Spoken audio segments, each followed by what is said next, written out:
Hi, welcome back guys. This is your friend, Parallel Deku, back with another fanfiction. This is the second part of What If Deku and Bakugou Were Cellmate? Now before starting, please give this video a like. And subscribe to the channel if you want more videos like this. Now let's get into the fanfic. When Izuku woke up with his head on Kacchan's chest, he nearly screamed. The urge to push the alpha clear off the bed was powerful and immediate, but Izuku fought against it. Instead, Izuku pressed his eyes shut strong enough to be a bit painful and focused on his mate's breathing. This was fine. There was no danger. Katsuki was asleep. Izuku tried to relax his tensed muscles, begging to go back to sleep after having gotten so little during his heat, but he couldn't do it. It wasn't safe to fall asleep with a client still around. No, Katsuki wasn't a client. Kacchan was Kacchan. Katsuki was his mate. Nevertheless, Izuku's body continued demanding that he escape while he still could. Carefully, Izuku lifted his head and scooted off the bed. He wasn't surprised he was still naked, but he crinkled his nose in disgust at the dried residue between his thighs. Quickly he grabbed some clean clothing and all but sprinted to the bathroom. The water had barely reached a lukewarm temperature before Izuku lost his patience and jumped into the shower. Izuku hissed quietly at the uncomfortable sharpness of the water droplets hitting his skin. It was obvious that the heat had ended, a small but welcome miracle, but his body was still extremely sensitive. The heat had caught him by surprise. With all that had happened in the last few days, Izuku hadn't noticed any preheat symptoms. It had been long enough since he had last experienced a heat that maybe he still wouldn't have known it was upon him regardless. He started to scrub himself clean. This heat had been even more painful than his first. The pain was almost enough to make him regret the heat suppressants. Almost. It's not like he had to take them. In fact, he was pretty sure the director wouldn't have been happy if he knew that Izuku had been using suppressants and VampireGaaraCheesepuffs under his control. Babies could be adopted out for a good sum of money and clients would sell an arm or a leg for an omega in heat. But Izuku couldn't bear the thought of having SEC with a client while in heat. He didn't want to get any pleasure out of his job whatsoever. So, as long as the director got the money he expected and didn't know Izuku was using, Izuku couldn't get in trouble. A client was kind enough to give him the illegal pills. Not without a price, of course. Clients weren't supposed to damage the merchandise, but Izuku was so used to pain that the rough SEC seemed like a fair trade. Pain for control better than pain for nothing. He didn't realize he'd literally lose his mind when he got off the suppressants. Irony seemed to be his best friend these days. The water had gotten too hot. Izuku raised his arm to turn the knob toward cold and noticed his hand was shaking. He forced his hand steady before turning the water off completely. Hastily, Izuku stepped out of the shower, dried himself off, and got dressed. He was squeezing his hair in the now damp towel when his reflection caught his eye. His roots were more noticeable now, a hint of green shining under the dark strands by his scalp.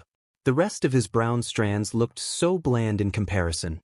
Izuku stared at his green eyes in the reflection for a while. Slowly the image blurred and he found it suddenly strong to swallow. Last night he'd been in heat. Then Katsuki had burst into the room. The thought made his head hurt. Izuku knew what happened to an alpha when an omega was in heat. Sure, alphas and omegas existed in harmony, working side by side with the appearance of equals, but that was what society had decided it wanted. Not nature. When no one else was watching, people reverted back to instinct.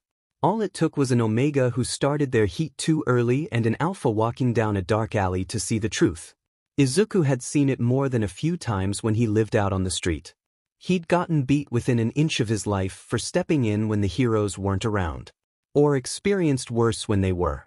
He forced his eyes shut and tried to focus on something else. Anything else.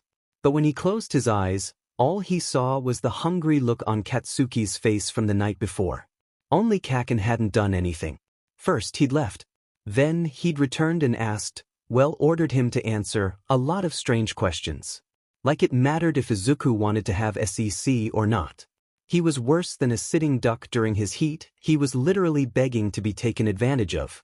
But then, Katsuki had just lied next to him. Even when Izuku started doing some very, very embarrassing things, OFCK, why had he done that in front of him? Then Izuku fell asleep and Kacchan slept too. That's not how things worked. Izuku opened his eyes again and walked back into the bedroom. As expected, Bakugou was still asleep. Izuku bit his lip and began to look around the rest of the room. He thought he'd kept the place pretty clean despite the heat, but Izuku was dead wrong. With a sigh, he ran off to grab a garbage bag and returned to start picking up the trash. He'd picked up most of the stray wrappers when Katsuki suddenly shot up in bed. Their eyes met. "You're the best Omega and Alpha could ask for."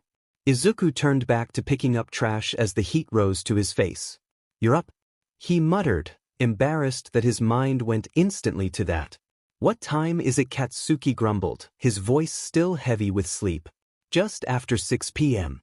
Izuku did his best to answer nonchalantly. "We slept for a long time." "Slept? That's all that happened last night." "Sleep?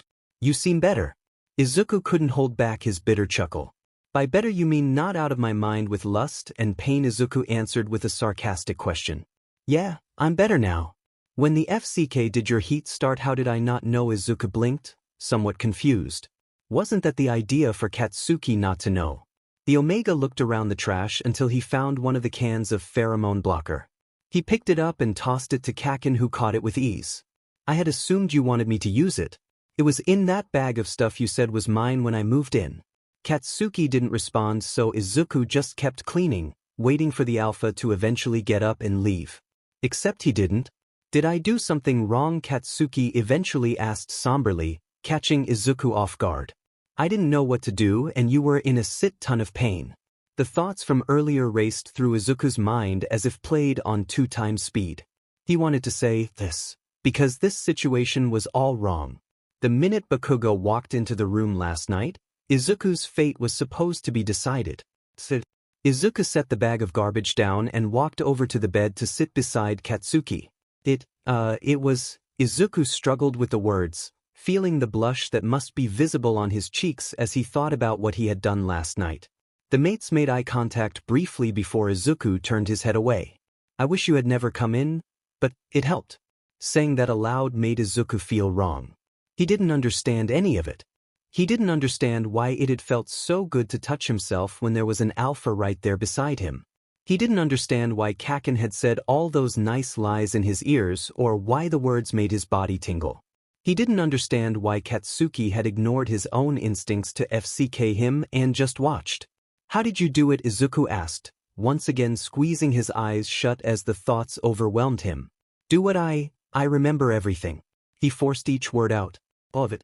You wanted me, but you didn't." He could feel the tears coming on again, even though he didn't want them to. Izuku wasn't a crybaby Deku anymore. He had experienced far worse things without crying. But he was frustrated because none of this made any sense and the tears fed off that turmoil. "Of course not." Kacchan was as angry as ever. "Who the FCK do you think I am, an Alpha?" Izuku turned to his mate. He didn't believe he had to explain this to him. "You're an Alpha and Alpha can't control themselves when a-holes can't control themselves." Katsuki made a fist as if about to punch something and Izuku couldn't help but flinch when he said his name. "Izuku, I have kept up before with the notebook, with you telling me, it doesn't matter who I am, no one is allowed to hurt you. No one should make you do something you don't want to do. And no one will. Not anymore. I won't let that happen." Izuku stared into Katsuki's eyes, searching for his tell. He wanted what Kacchan said to be true, he really did. But no one, and Izuku meant no one, did something for nothing.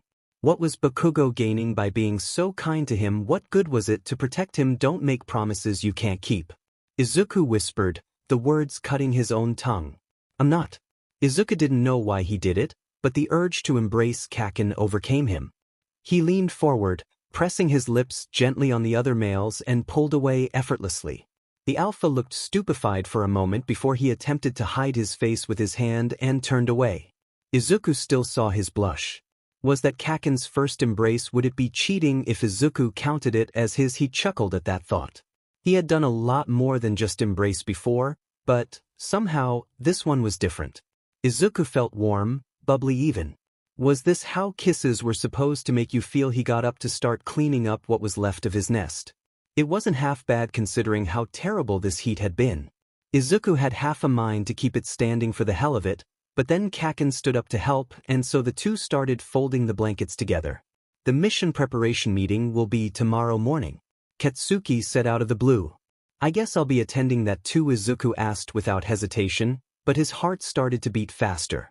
Yes, we can discuss the details tonight. Izuku nodded calmly, but his heart continued to beat quickly. It had been easier to agree to the mission when it was an abstract construct. But now the time had come. Soon enough, he'd be face-to-face with the director again. While not the worst mate he'd had, he certainly wasn't a good guy. Izuku made a face at the thought of their irregular meetings. You should probably know what happened, my past I mean. Izuku forced the words to sound smooth, but his throat was already clenching closed. He'd had enough thoughts of the past for one day, if not for a lifetime, but he wasn't going to keep information that may help the heroes to himself for such a selfish reason as maintaining his sanity. You don't have to tell me, Kacchan said as if they meant nothing. The words shocked Izuku, but he somehow maintained his blank face. But what if it helps with the mission? Katsuki suddenly reached out and grabbed Izuku's wrist, and for once Izuku didn't flinch. It doesn't f***ing matter. I'll protect you no matter what. Don't push yourself, idiot. Kacchan's grip disappeared as quickly as it came, and Izuku almost missed it. The rest of their folding was in silence. When they finished, Katsuki immediately turned to leave the room. I'll go cook us some food. I'm f***ing starving. Thanks, Kacchan, Izuku said with a smile the other male couldn't see. More quietly he added, for everything. Izuku had messed up. Why did he always do this to himself? Unfortunately, this time he couldn't pinpoint when or how, but he most certainly had screwed everything up. As soon as he and Katsuki had left the hero agency, Kacchan had begun avoiding him. He noticed the signs instantly and made himself as scarce as possible prior to the mission. That time alone, however, gave him a lot of time to ruminate. In just 24 hours from now, Izuku will have led the heroes to the director. They would take him down, free the other Omegas, and also free him from his house arrest for good. Originally, the thought of freedom nearly brought him to his knees in joy. It had been too long since Izuku could say he was his own. 2 DMN long. At this point, decisions that were untainted from the will of others were few and far between. What's more, Izuku had an identity now. He was Katsuki Bakugo to the outside world. He had a home, he had a mate. For the first time, he could go out and join society instead of hiding from it. Izuku could go get a job, a real one this time. He could pay Kacchan back for everything he'd provided for him.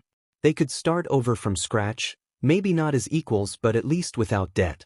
Izuku could never be the boy Kacchan remembered, but perhaps he could become someone worth his time. But of course, that was just wishful thinking. Katsuki was already mad at him. The Alpha had been embarrassed to be his mate when Shinso had told the other heroes about their relationship. He was probably also upset that he kissed him in front of his friends. Kacchan had promised to protect him, but he was a hero. That's what heroes always said. It wasn't because he was his mate. They were just mates on paper like he'd said after all. Katsuki was still distant when they left for the police station the next morning. The Alpha didn't say a word as they waited for Izuku to be called back to get his bracelet removed. All those anxious feelings about seeing the director were now chased by the fear that Kacchan was tired of him.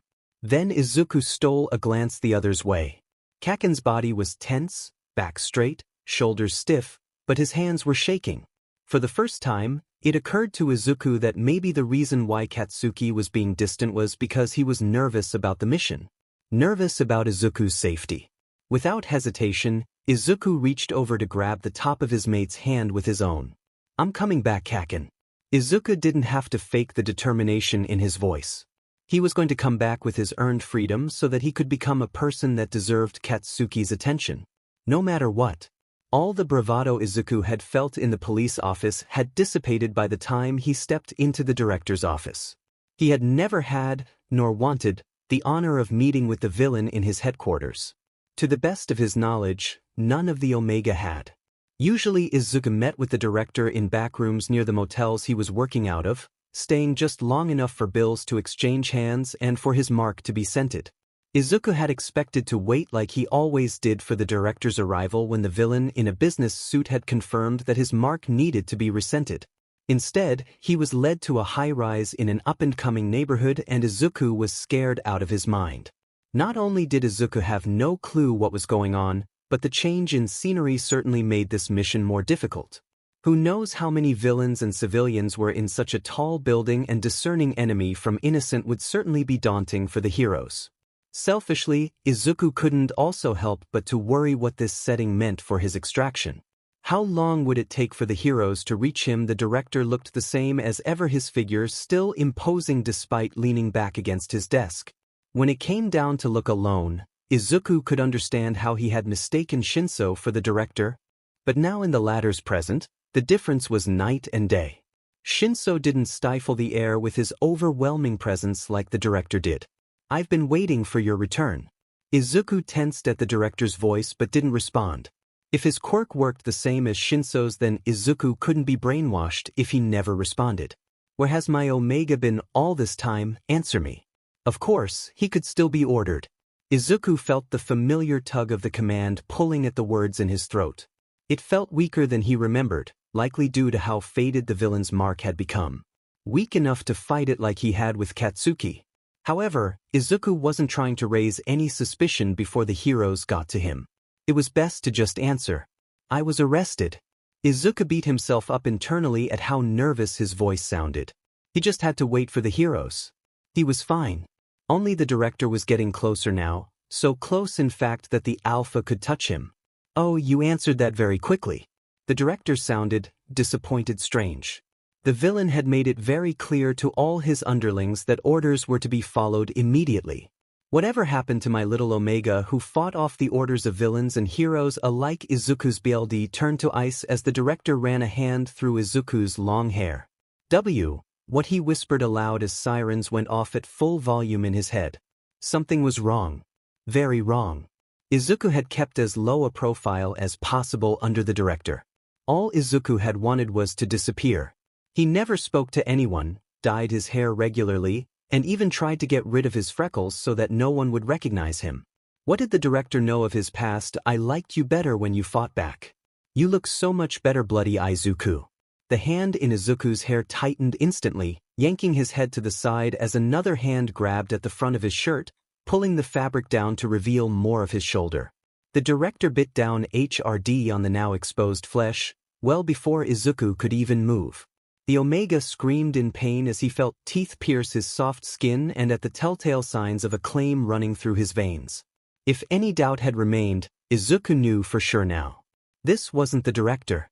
Fake director unlatched his teeth and elked at the specks of BLD that bubbled up in their place. He released his grip and Izuku crumbled to the ground as the claim continued to make its way through his body. It was a lesser-known fact that claims were like scents, unique to the individual.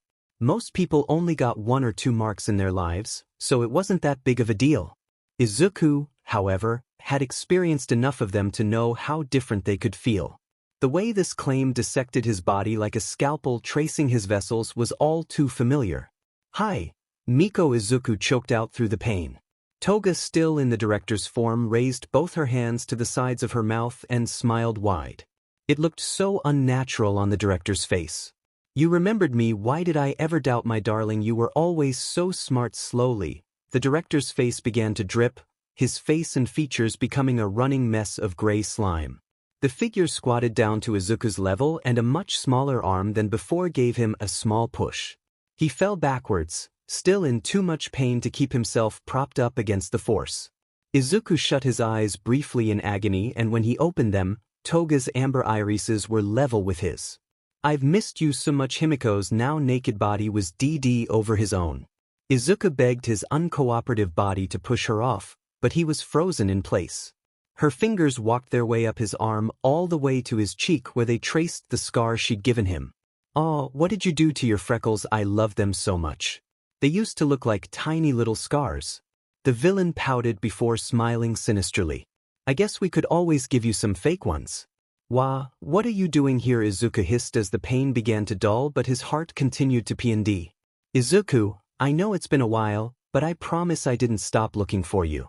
You have no idea how upset I was when I found out Shigaraki had given you away without telling me. He said you were too big of a distraction, But I think he was just jealous that I had a toy he didn't have. Practically out of thin air, she pulled out a blade and picked up a thick strand of his hair with it. What did you do to your hair? The order from his new mate was overwhelming, far stronger than the weak ones he'd received in the last few weeks. I dyed it. Himiko laughed. You're so cute, you know. I got really excited when I finally thought I'd found you. Imagine my disappointment when I showed up at your job and you were gone. That's not very nice of you. Lucky for us, a little birdie told me that the director's omegas always turn up again. She paused to look at the marks on his neck and elked off more BLD that had bubbled up from her new one. I had to get a little creative, but it's easy to find friends in high places if you name the right price. Mizuki-chan was so helpful, she made sure that all the omega came here first so I could see if they were you. Izuku had no idea who Mizuki was, but he was also more preoccupied with a nagging question. What happened to the director? Toga's blade went from twirling in his hair to pressed against his neck in a heartbeat. Izuku didn't dare swallow. Worried about your old mate, she waited for a response, but then she smiled and moved the blade away. Don't worry about him. Had to keep him alive for his BLD after all. Now, where have you really been? Izuku's eyes widened a fraction, and the burning sensation of the order demanding to be followed was enough to kickstart his body. He started to struggle, but Toga just leaned more of her weight onto him. Stay still. Izuku froze. Answer the question. With Kacchan. The words ripped themselves from his pressed mouth, and he started panting from the effort of trying to hold them back.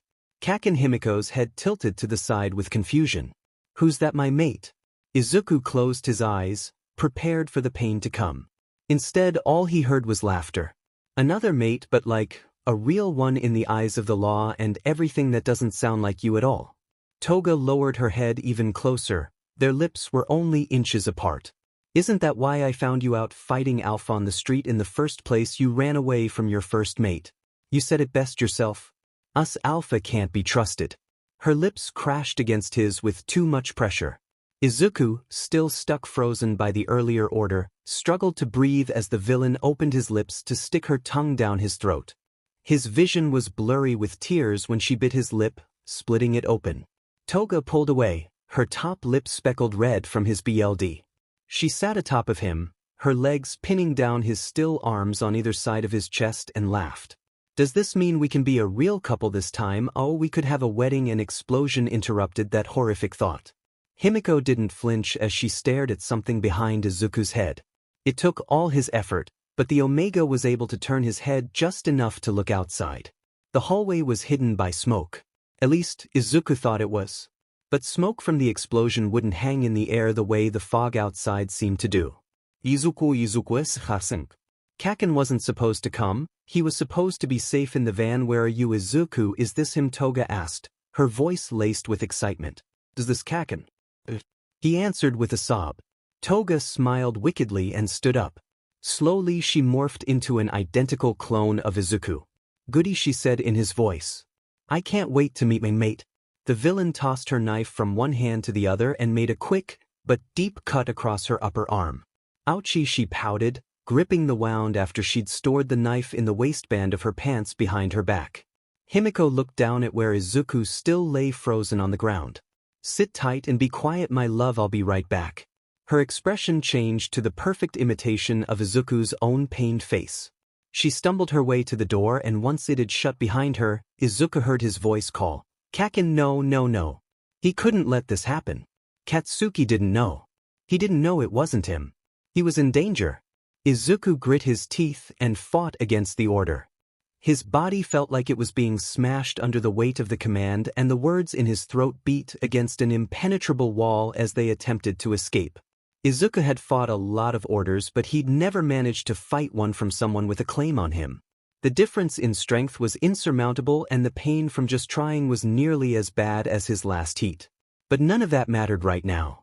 Izuku had to fight this one. He had to get to Kacchan. The second Izuku's camera feed cut off, Katsuki was out the back door of the surveillance van. Where do you think you're going? Ground Zero, Shinso called out angrily, diving to catch the back of the other hero's costume. He missed by an inch, and Bakugou wasn't stupid enough to respond lest he suddenly be brainwashed.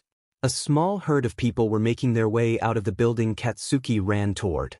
Although the plan had originally been to keep the operation as stealthy as possible, the first hero team on the scene likely made the executive decision to evacuate the building.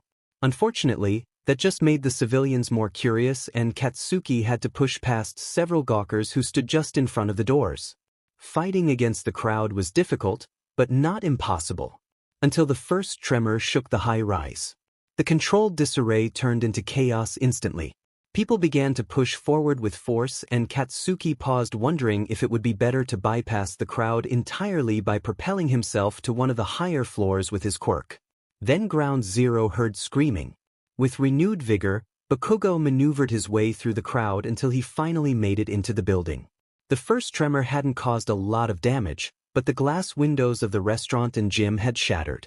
He looked for injured victims, but it seemed that those still in the building had only minor scratches, if any wounds at all. Katsuki had to get to Izuku.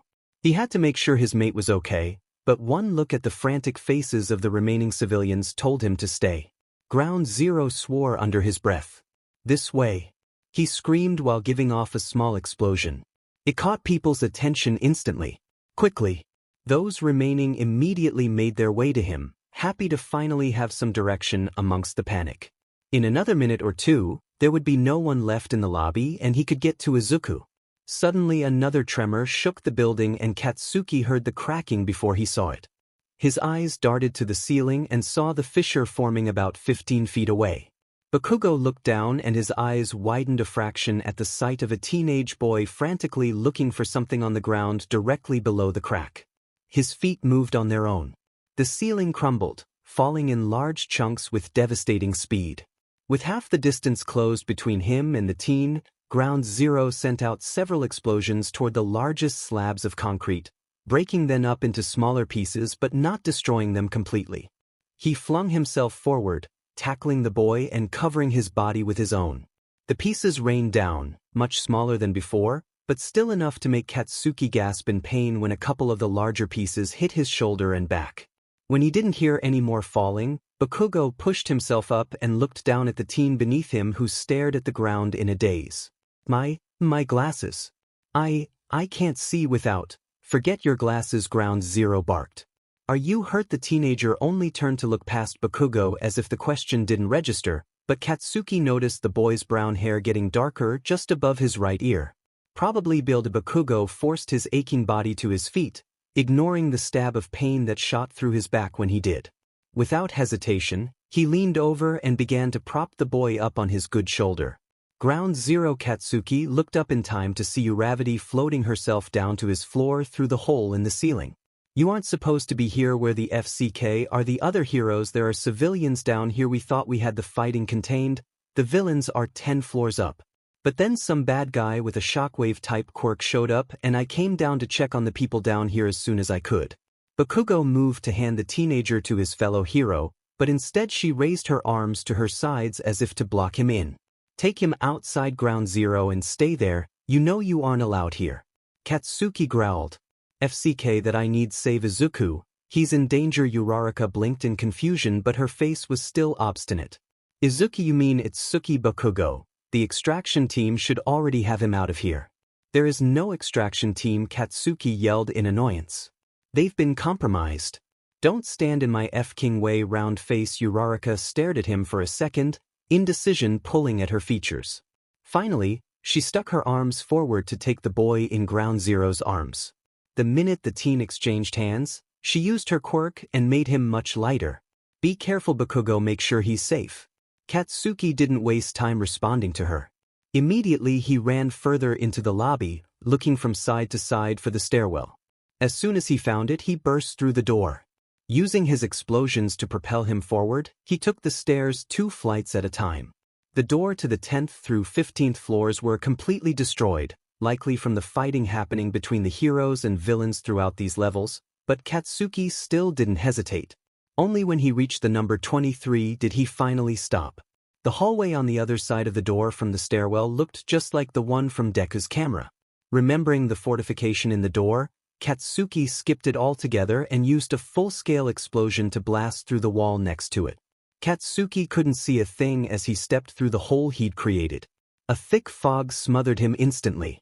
Someone's quirk. Even knowing which room Izuku had entered, Bakugou had no clue how to get there through the wall of smoke. "Izuku, where are you?" Izuku Ground Zero screamed through the fog, his muscles tense in preparation of an incoming attack. None came, so he began to walk forward. He was about to call out again when he heard something in the distance. Kacchan, the familiar voice, called out, but Katsuki couldn't pinpoint the direction. Izuku Bakugo was about to run forward when he caught the sight of movement from the corner of his eyes. Ground Zero swiveled on his back foot, twisting his body around with an explosion just in time to knock the gun out of the villain's hand with a small blast. The woman cried out in pain, clutching her hand, and Katsuki used the opportunity to loop his arm around her neck, trapping her in a chokehold. "Is this your quirk?" Bakugou looked at the woman in his grasp, recognizing her as the woman who had let Izuku into the director's office. She didn't respond other than to struggle against his hold. He squeezed harder. "Answer me." After a moment more of weak struggling, she nodded. "Drop it." The fog didn't lift all at once, but Katsuki noticed it thin. Instead of releasing his grip, Bakugou tightened his hold further until the villain in his arms lost consciousness. He carefully leaned her body against one of the glass walls to the rooms on either side of him. "Izuku," Katsuki called out, slowly gaining more and more visibility. "Kacchan, help." This time it was easier to distinguish his mate's location. Katsuki began to sprint further down the hall, and his heart dropped when he saw the Omega. Izuku's right sleeve was soaked with blood, so much so that his opposite hand, which was holding the wound, was stained red. The other man was gasping, his eyes contorted with pain. "Izuku, what happened?" Katsuki was nearly there when Izuku half lifted his injured arm to point to the doorway to his left. "He's still in there, the director. Please." Kacchan Bakugou pivoted last second to put himself between his mate and the room in question just as said door began to open. Then he smelled it. Or rather, he didn't smell something. The scent of blood, ferric and sharp, was obviously heavy in the air, but Katsuki didn't smell maple syrup. He didn't smell rot from a fresh scenting. All he smelled was blood. Katsuki dodged the blade just in time. The uncontrolled momentum made Bakugou stumble back into the door, pushing it open further until he fell to the floor. He winced as a familiar pain ran up his spine, but then his eyes widened in shock at the sight of Izuku smiling sinisterly down at him with a knife still in his hand. "Oops. I missed." "What the FCK?" Katsuki stared up in disbelief at his mate who had just been about to stab him. Was he brainwashed? Bakugou went to push himself up when a hand gripped his wrist. "Kacchan." Katsuki's eyes darted to the side and was met with another Izuku. This one was panting profusely, his upper body shaking as it was propped up on an unsteady forearm. Bakugou looked between the two Omega, but his eyes fell back on the Izuku on the floor. His eyes were pleading. "Izuku, what the FCK?" Katsuki directed his statement to the second Izuku. Not Izuku began to laugh madly from above. "Oh boy, I was hoping we could play a bit first." The words sounded wrong coming from Izuku's mouth, but they somehow sounded familiar. "You know, Kacchan, it's not nice to take something that doesn't belong to you. He was mine first." The fake lunged forward and Katsuki rolled backwards to dodge.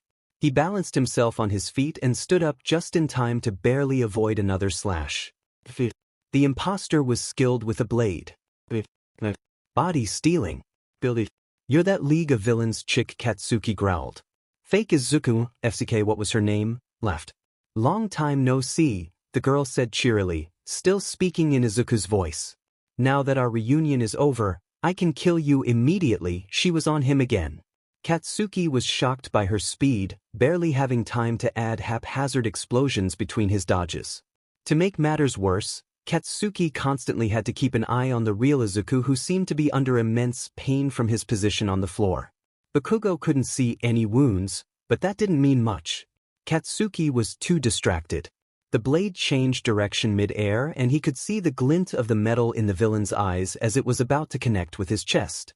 No, the villain in front of him lost her balance as Izuku propelled himself at her legs. She turned her body as she fell, the knife now aimed for Izuku. Katsuki didn't think. He reached out his hand to block the blow, resulting in the knife sliding straight into his palm and through to the other side of his hand. Bakugou hissed in pain but gripped the hilt and twisted the blade out of the villain's hand with the leverage. With his other hand, Katsuki let off an explosion that sent her flying backwards. Ground Zero fell down into a kneeling position, haggard and panting in pain. Across the room, the villain was standing up. Katsuki pressed his leg into the ground to lift himself but immediately fell back down. So, they were FK'd. I am here. Bakugo's eyes widened at the familiar voice. Duck, he screamed at Izuku as he fell down to his own stomach and reached out to cover his mate's head with his good arm. The glass walls of their room and all those on the same floor shattered with the wind pressure from one powerful punch. The fake Izuku was propelled backwards again, this time into the much denser outer wall of the building. She slumped to the ground unconscious. Seconds later, Lemillion and Sun Eater, who was holding the gray-eyed villain from earlier in his tentacle of an arm, appeared. Ground Zero, are you okay? Bakugo lifted his head, giving a small nod as he pointed toward the League of Villains girl. Mirio looked in that direction and then nodded in understanding. He and his partner walked toward the villain while Katsuki redirected his gaze to Izuku. Are you okay? Izuku lifted his head from where it had been buried into the floor slowly. Despite his pained face, he nodded. Katsuki sighed in relief, letting his head fall forward as the world finally seemed to slow down. But then the world began to blur. Kacchan. Bakugo heard from far away. Kacchan hospital lights were too bright. Even with his eyes still shut, Bakugo could F-King see the outlines of the fluorescent bulbs overhead through his eyelids. He let himself adjust for a second before he finally opened his eyes for real. Ground Zero had landed himself in hospitals enough times that they all started to look the same. From his position, half propped up by a slightly raised hospital bed, he surveyed the room haphazardly. He barely blinked at the familiar monitors, the table that fit over the bed, or the chair always situated in the corner by the window. Only there was no chair by the window. Katsuki turned to his other side and saw Izuku asleep with his head leaned on the edge of the bed. An unacknowledged tension released from Katsuki's aching shoulders, and Katsuki let out a sigh of relief at the sight of the sleeping Omega. Izuku was safe. Izuku was here. But for how long? Katsuki frowned at the dark thought. Soon, his head was full of nagging thoughts. Did Izuku just stay because Katsuki was in the hospital? Was he going to leave as soon as he knew Bakugo was awake? The thoughts hurt more than his wounds. Even with the imminent promise of heartbreak, Katsuki couldn't help but to stare at the Omega. Izuku looked so peaceful while he slept, and it reminded Katsuki of how the other male had slept on his chest only a few days ago. For the first time, Bakugo noticed the specks of green in the darker roots of Izuku's hair. A smile flickered on Katsuki's lips, and he reached out with his left hand to touch the few strands. However, his eyes caught a glimpse of the bandages wrapping his hand and he froze. The knife had gone through his hand, hadn't it? How damaged was it? Would the injury affect his quirk? Izuku seemed to sense the hand hovering over his head as his eyes snapped open without warning. Katsuki barely had time to retract his hand before the other male popped up to a proper sitting position. Emerald eyes sparkled with new life. Kacchan, you're awake. I'm so glad you're okay. Without thinking, Katsuki reached toward Izuku with his good hand. He was about to pull it back when Izuku grasped it with his own. Katsuki stared at their intertwined hands, and the heart monitor picked up slightly like the traitorous machine that it was. Izuku gave him a small smile. How long have I been out for? Katsuki tried to redirect their focus. Izuku's eyes flickered upwards to a spot above Katsuki's head nervously. I guess it's 1 a.m. now, so over 12 hours. Not horrible. Izuku seemed to think Katsuki thought otherwise because he continued speaking in a frantic voice. The doctor said the wounds weren't too bad. The one on your back was really close to your spine, but there was no sign of permanent trauma or internal bleeding. It was actually the one on your shoulder that lost a lot of BLD. They said you would have lost consciousness earlier if not for the adrenaline. Katsuki waited for more, but Izuku averted his gaze to stare at the end of the bed without adding anything further. And my hand. Izuku continued to avoid Katsuki's eyes. They said the wound was clean straight through, but that they wouldn't know the extent of the damage until you woke up. Katsuki sighed. He hadn't expected much more than that. Bakugo looked at his hand as he tried to clench it. It didn't move much, but it was strong to tell if that was because Katsuki couldn't move it more or if it was due to the tight wrapping of his bandages. I'm sorry. Katsuki looked up to see Izuku staring at his wounded hand. Izuku opened his mouth to say more and Katsuki cut him off. Don't you dare say something stupid like this was your fault. Izuku's mouth snapped shut, eyes full of pain bouncing upwards to meet Katsuki's. He didn't say anything at first, but it was obvious that the words still tugged at his lips. Bakugou surveyed his mate, and the edge of a bandage on Izuku's left shoulder caught his glance. Are you hurt? Izuku tilted his head in confusion before comprehension dawned behind his eyes. The other male's hand let go of Katsuki's to reach up and grab his shoulder with a grimace. Himiko. Right, that was the girl's name. Claimed me. Fin. The last word was barely above a whisper, but it dug its way into Katsuki's skull like a bullet. You probably can't smell it because I asked that they put scent block on it. Izuku continued, gripping his shoulder harder. She ordered me to stay down and keep quiet. I was trying to warn you, to tell you it wasn't me, but I didn't make it in time. Katsuki thought back to Izuku gasping on the floor in pain.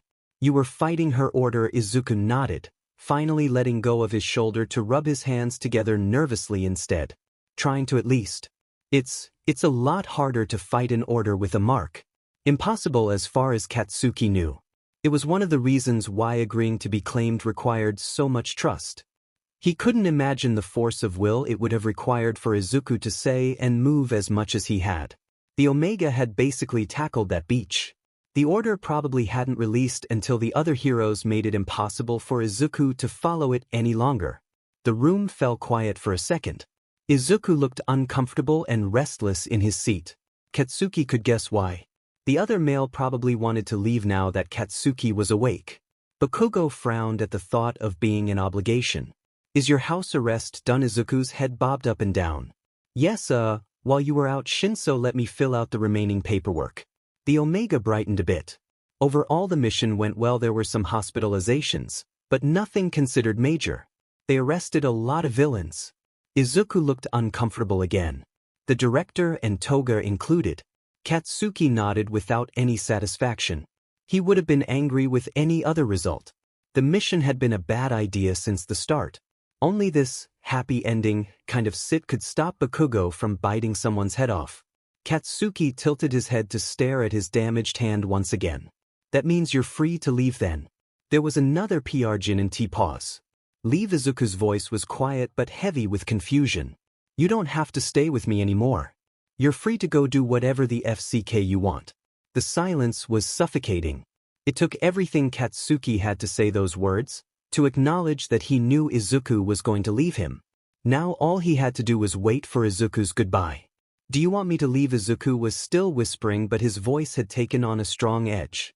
Katsuki silked his tongue, making a tc sound. I keep my word. Your house arrest is up, so you can leave for all I care. Start your life over. Katsuki wanted to scream that of course he didn't want Izuku to leave. He wanted his mate to stay, forever if Izuku agreed. But Izuku had more than earned his freedom, and no one deserved a fresh start more than him. Bakugou would get their mating paper revoked the second Izuku asked. Soon, Katsuki would become just another memory. All he could hope was that their time together this time would be remembered more fondly than their last. Unfortunately, Katsuki wasn't sure if that would be the case. What if I didn't want to leave? The words were still quiet, but they struck Katsuki like a bolt of lightning. His body reacted physically to the shocking statement by lifting his head with a snap. Izuku stared back at Katsuki, his body rigid with determination despite the nervousness in his eyes. What if I wanted to stay? With my mate? The BLD in Katsuki's veins all rushed to his head, clogging his ears with the deafening sound of his heartbeat. Izuku glanced at the heart monitor before turning back with an even more determined face. Kacchan, I want to stay. Izuku's eyes shone brighter than a star. I want to try, he continued, a hint of a blush appearing on his cheeks. I want to try being mates. The words were too perfect to be true. Izuku blushed further. Is that something you might want to? Yes, Katsuki wanted to scream, but instead he frowned. If you want to stay you can, but we don't have to. Izuku suddenly was standing, his upper body leaned over the bed. His face neared Katsuki's, but he was still far enough that the alpha could see the certainty in his eyes. I don't want to stay just to stay. I want to be with you. This time Katsuki not only saw the embrace coming, but he leaned up to meet Izuku halfway. Their lips met, melding into each other like perfect puzzle pieces. Neither pulled away. Izuku's lips moved against his and Katsuki followed his lead effortlessly. Katsuki felt the subtle wetness of Izuku's tongue brush against his lower lip, and when Bakugou opened his mouth, their tongues met just slightly in the middle. Izuku pulled away after that, the blinding smile on his face almost hiding the blush that still lingered on his cheeks. "I've never wanted to embrace someone before," Izuku whispered, more to himself than to Katsuki. "I've never wanted to embrace anyone other than you," Katsuki answered without thinking. Izuku's eyes widened to the size of saucers.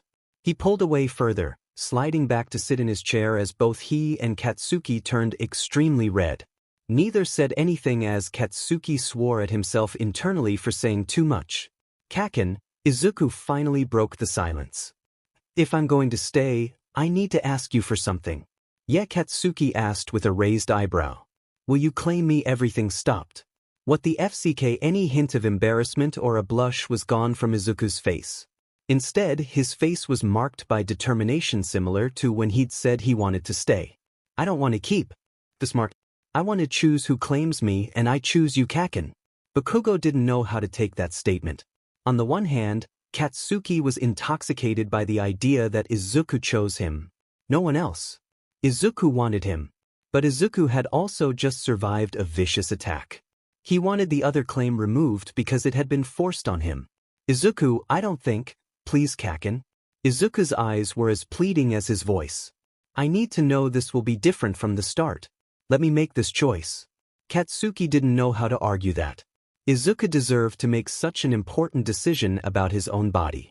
Against his better judgment, Katsuki nodded. Izuku reacted instantly by climbing onto the bed and straddling Katsuki's waist with his thighs.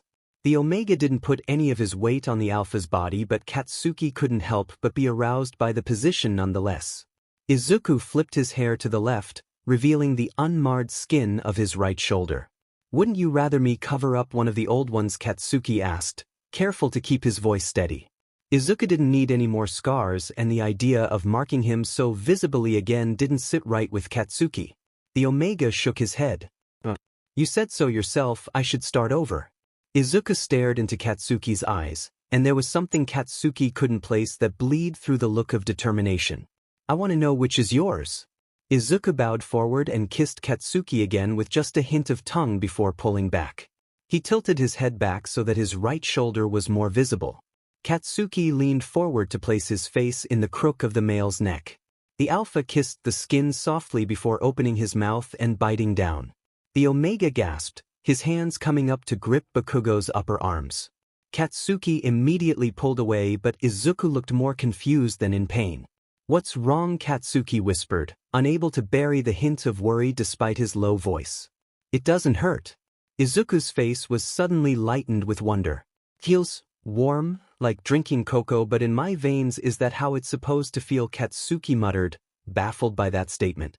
Instead of answering, Izuku laughed with a shake of his head. Izuku lifted his leg to get off of Katsuki, but Bakugou reached up and caught his hand. "Now I get to ask you for something." Izuku's eyes instantly became filled with worry, and Katsuki couldn't help but smirk.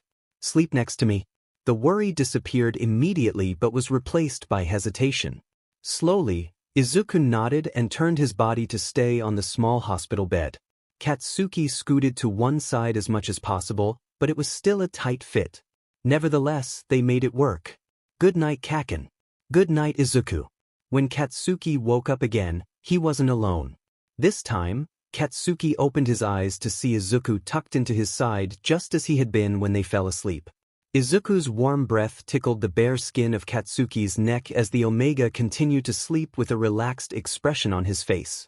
Slowly, Katsuki lifted his right arm to gently brush away a strand of brown hair that was currently stuck to his mate's slightly moist lips. "Whoa, is this a bad time?" Bakugou's head snapped upwards to see Kirishima awkwardly standing in the open doorway, a duffel bag in his left hand. "Get out," Katsuki hissed as quietly as possible, but Izuku still began to stir. Izuku lifted his head, eyes still droopy with sleep, and looked at Katsuki in confusion. Slowly, the other male's head turned to the doorway and he seemed to wake a little more at the sight of Kirishima. "Good mornin'." Izuku said with a yawn as he turned his body so that it no longer rested on Katsuki's. To the latter's surprise, Izuku didn't get off the bed. Morning. Kirishima laughed. It's 10 past noon. Guess I can't blame you two for sleeping in though. You look mighty comfy. What the FCK do you want? City hair. Kirishima put up his right hand up to rub the back of his spiky hair while he continued to smile. Unfortunately, Katsuki knew Kirishima well enough to notice it was artificial. The doc called and said you'd be free to leave once you woke up. I'm still your emergency contact and all, so I figured I'd come to pick you up. Kirishima lifted his hand with the duffel bag. Even stopped by your place to grab you some clean clothes. Then, Kirishima casually turned to Izuku. Katsuki noticed the tension in his stance immediately. Hey Itsuki, you mind going to the front desk and filling out the discharge paperwork? I could do it myself, but since you're his mate and all, it's probably better that you do. Izuku nodded, and it was unclear if he too noticed the strain in Kirishima's demeanor. The Omega turned to give Katsuki a quick embrace on the cheek before he rolled off the hospital bed and walked toward the door. Kirishima gave him a slight wave goodbye, but as soon as Izuku was gone, he shut the door behind him. What's wrong? Katsuki finally asked, sitting up a bit to straighten his back. Kirishima's smile fell. You hear what the doctors say about your hand? Katsuki grunted in reply. Any idea on how much damage there is? Katsuki sighed, bringing up his good hand to rub his tired face. No f-king clue. Kirishima sighed back. Spoke to the higher-ups this morning. Kirishima turned to look out at the window, obviously nervous. You're suspended until they know you're fit to come back to work. And how f-king long will that take? Katsuki said with a growl that lacked malice. The statement wasn't unexpected. That's up to you, bro. The nurses out there said your next checkup is in a couple of weeks. Weeks? Katsuki murmured to himself. He lifted his still bandaged hand and placed it on his lap. Again he attempted to make a fist. This time he got his thumb and pinky to twitch. Katsuki continued to stare at it until Kirishima spoke again. Are you okay? Katsuki lifted his head back up with an exhausted expression. I'm fanfking-tastic. Kirishima looked like he was going to laugh, but he stopped himself. Suddenly his posture got tense again. We need to talk, man. Bakugou raised an eyebrow at his closest friend. He was rarely this serious. What about I don't think you and Itsuki should be together? The sentence shattered Bakugou's world. Instantly, Katsuki's mouth went dry and his muscles tensed because this is what he'd expected from the beginning. It had been wrong to become mates with Izuku because Katsuki wasn't good enough for him. Katsuki trusted Kirishima's judgment sometimes better than his own. For Kirishima to say that, Bakugou must have really f-ket up. The heart rate monitor began to beep in concern as Katsuki's heart rate spiked dramatically. Dude, calm down. I'm not saying what you're thinking. Kirishima put up his hands frantically as he walked closer to his friend's bed. It's just, I'm worried about you. What the FCK does that mean? Katsuki asked, his eyes cautiously watching his friend. Uraraka told me you called Izuku on the mission. The room was quiet besides the heart monitor still beeping. At the mission briefing he called you Kacchan too. I wanted to ask you about it but I never got the chance. That's what Izuku used to call you, wasn't it? Katsuki didn't answer but did avert his gaze. Bakugou, he's not Izuku. Maybe he reminds you of him or maybe you want him to be, but he's not. You can't treat him like he is. It's not fair to you and it's definitely not fair to Itsuki. He's his own person. King no. Do you? Cause it seemed like a week ago the guy was jumping at everything that came near him and now he's all over you. I don't know what happened between you two, but don't you think it's going a little too fast? No. Katsuki spit out at the same time his stomach dropped. Kirishima didn't even know what happened last night. I'm saying you have to protect yourself, Bakugou. I don't want to see you getting hurt again. I'm sure Itsuki is a good guy and all, but you don't know him that well. If you start projecting all of your issues from Izuku on him, Itsuki is Izuku. The words left Katsuki's mouth without him meaning to. In a fraction of a second, Katsuki had realized his mistake but it was too late to take it back. Kirishima's eyes widened in shock. What did you say? Katsuki didn't respond as if that would make Kirishima forget the bombshell Bakugou just dropped. Bro, that's not possible. It f-king shouldn't be, but it is. He knew that no one other than Deku knew. Kirishima looked freaked out and Bakugou didn't blame him. Considering how badly Katsuki himself had reacted to the revelation, It's no surprise that Kirishima took a while to respond. Have you known the whole time? Katsuki shook his head. I only found out a few days after you came to visit. But he knew the whole time. That you were you. You don't think that's strange? Katsuki growled in warning at his friend, but Kirishima looked determined to continue. Look, I know what happened between you two, and with how you guys left things off, would you have expected him to agree to be your mate? Of course not. Katsuki had wondered non-stop about why Izuku had agreed to be with him, especially after he'd fk'd up and almost marked Izuku that night he learned the truth. Bakugou still didn't know the answer to that question. But things were different now. Izuku said he wanted to try to be mates for real. He'd asked him to claim him. But why would Izuku ever want Katsuki, the person who called him useless for years and beat him up practically daily? Why did he want to be with someone who could barely keep a conversation going? To top it off, Katsuki had scared the shit out of Izuku on more than one occasion. Itsuki, or I guess it's Izuku, isn't the guy you remember from all those years ago. Kirishima went on. Shit happened to him. Remember, the League is involved somehow. You've got to watch your back. The mention of the League of Villains and that Toga girl made Katsuki remember Izuku's words. She, claimed me. Izuku isn't working for the F-King League of Villains. Katsuki snapped at Kirishima, but the other alpha didn't back down. Did I say that? Did he actually? Has he said anything about his past, like why he's not dead or where he's been all this time? Katsuki didn't have any answers. Please, Bakugou. Kirishima's voice dripped with concern. You have a tendency to jump into a task 100%. It's super manly and all, but it can really bite you in the butt. You need to take care of yourself. Can you promise me that? Kirishima waited for a response. While Katsuki hesitated, the door to the hospital room opened again. Izuku stood in the doorway and blinked in confusion at the tension heavy in the air. They said we could go now. Izuku's eyes were focused on Katsuki, but Bakugou didn't meet his gaze. Instead, Katsuki turned to Kirishima and nodded, answering his earlier plea without any words. Kirishima seemed to relax in relief and tossed the bag he was holding onto the bed. Sounds great. Here, get dressed.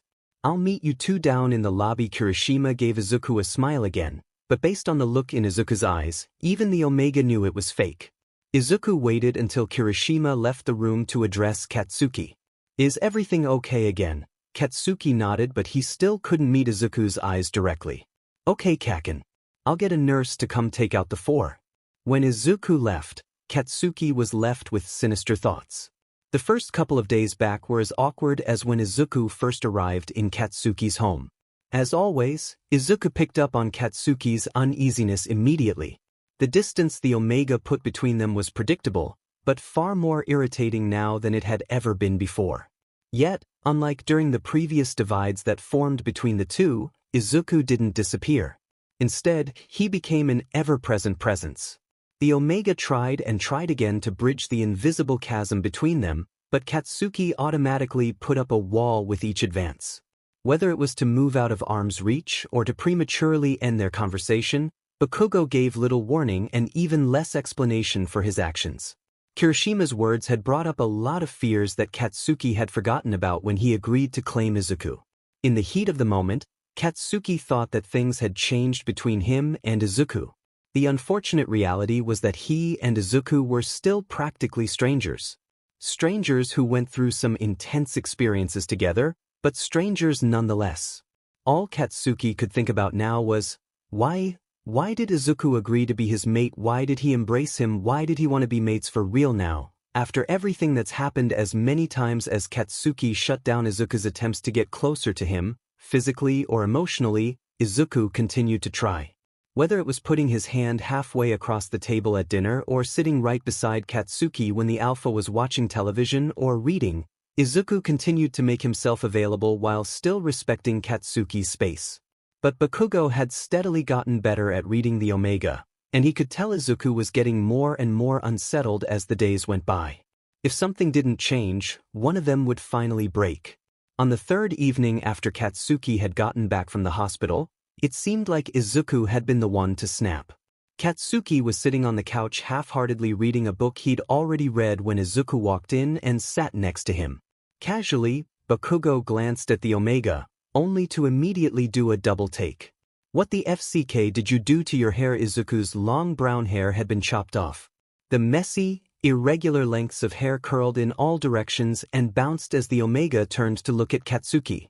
With most of the length gone, Izuku's hair was now equal parts brunette and a darker greenish color. It was so close to his haircut back in middle school, Katsuki couldn't help but wonder if he always cut his own hair or if it somehow naturally reverted to this shape at this length, regardless of the cut. Does it look all right? Izuku asked, a nervous smile on his face. Katsuki turned to look back at his book. Why did you cut it? Izuku averted his gaze too and began to fidget with the string of his hoodie like he always did when anxious. Well, there was no reason to keep it long. Now I don't have to hide anymore. Katsuki stopped pretending to read. Izuku cleared his throat. I was always worried Himiko would come looking for me. When she decides she wants something, she gets really obsessed and possessive of it. He scrunched his face up in distaste. I think she once said she loved me so much that she wanted to become me. I don't even know what that means, but I didn't want to take any chances. She can look like anyone after all, so I tried to look like someone else too. Izuku shook his head and his short hair bobbed with him. His hands stopped playing with his hoodie and fell to his lap where he clasped it together tightly. I realized that back in the hospital I said I wanted us to try being mates for real, but I was still acting like I had when I first got here. I'm scared still. I have been trying to protect myself by waiting for you to make the first move. Izuku looked up and met Katsuki's eyes. His green eyes were not determined or nervous, rather they were crystal clear. They were vulnerable. But you're doing the same thing too, aren't you? We're both just waiting for the other person to change things. Izuku turned away to tilt his head up to look up at the ceiling. Well, I'm done waiting. I need to tell you what happened before we met again. Izuku, I told you, you don't have. Actually, I do, Kacchan. Izuku closed his eyes and let his head fall back down. I want to start fresh. I want you. But I realize that I can't just ignore the past. It's who I am, and some of it belongs to you too. It's obvious from the way you talked that day that my death really affected you. You need to know the truth before you agree to us being mates. I guess I should start from the beginning then. Izuku kept his eyes closed but brought up a hand to cover them as well. That's probably the hardest part. It happened so long ago now, but it's still the part one regret the most. First off, I obviously never killed myself. At the time, I'd never seriously considered suicide before, even after everything that happened back then. That day, the day you blew up my notebook, was one of the worst days of my life. It was the day I finally realized I could never become a hero. It was also the day I presented as an Omega. What they say about first heats is true. Izuku removed his hand and crumpled his face again at the memory. They hurt in a way you can't really explain if you've never experienced it before. At the same time, you don't remember any of it when it's happening. It's as if the pain's so bad that your body makes you drift in and out of awareness. That makes things kind of blurry around this time. I know I presented, I know I was in and out of consciousness, and I know that I was no longer home when my heat finished. Izuku laughed without humor as he opened his eyes again to stare blankly in front of him. I've had years to think about what must have happened. My mom, Izuku's voice choked slightly on the world. I love her so much. Father, not so much. Katsuki remembered the man. He had never met him until the funeral, but he'd instantly disliked him. Maybe it was because Katsuki's dad had to physically hold back his mother from yelling at him right there in front of the attendees. Bakugou didn't know what she was angry about, but he knew why he was. Where had the guy been all the time before this? He was never around much. Mom always said he had business abroad or some other excuse. I don't know if she believed that or if it was for my benefit. It seemed to me that, despite everything, she still took their mating seriously. Izuku's hands clenched each other with sudden force. Even though she had to take care of the two of us on her own, she never spoke badly of him. And she tried to hide it, but I know she used to call him whenever anything important happened. Birthdays, new school years, elementary graduation. She always gave him a short call. I think they always went to voicemail because she never paused for a reply. That's how I know she had to have called him when I presented. Bakugou didn't know why, but the words sent a chill through his body. My father was never abroad. He left because he couldn't support us. He ruined everything he touched, and that made a lot of people mad. The first thing he said to me when I was finally aware was, "Sorry, son." Izuku's voice shook saying the word. Like he had any right to call me that after what he had agreed to. He owed a Yakuza group money. Lots of it. And since he was a sorry excuse of an alpha, he had nothing that they wanted as payment. He did have me though, a young male Omega. Katsuki knew where this was going, and he wished he'd killed the guy when he had the chance. I guess he had their help setting the whole thing up. Later, I looked up as much as I could about my case that was available to the public. It seemed that everyone agreed Izuku Midoriya was dead. Makes sense that they would cover their tracks. They seemed to have everything else planned out. I can't tell you how long I was there for, but my father would turn up from time to time. He always would say the same things. It could be much worse. They could be selling you to the SEC trade, and Izuku looked pained. Remember, if we don't do this, your mother will be killed too. I was only 14, Kacchan. Izuku's voice cracked with a sob, and he turned to look at Katsuki for the first time. I didn't know what to do. I really thought that if I didn't agree, they would just kill us all. I had to protect my mom. I had to. Without hesitation, Bakugou reached out and brought his mate into his chest. The other man instantly began to cry without restraint. The two sat there like that until Izuku's sobs calmed. Katsuki's heart was pounding, and it took all of his concentration to not allow his hands to heat up, lest he make an explosion that would hurt Izuku. He wanted to kill something, preferably Hisashi Midoriya. Eventually, Izuku pulled away. Before Katsuki could say that this was enough for now, Izuku continued. Not like it mattered anyway.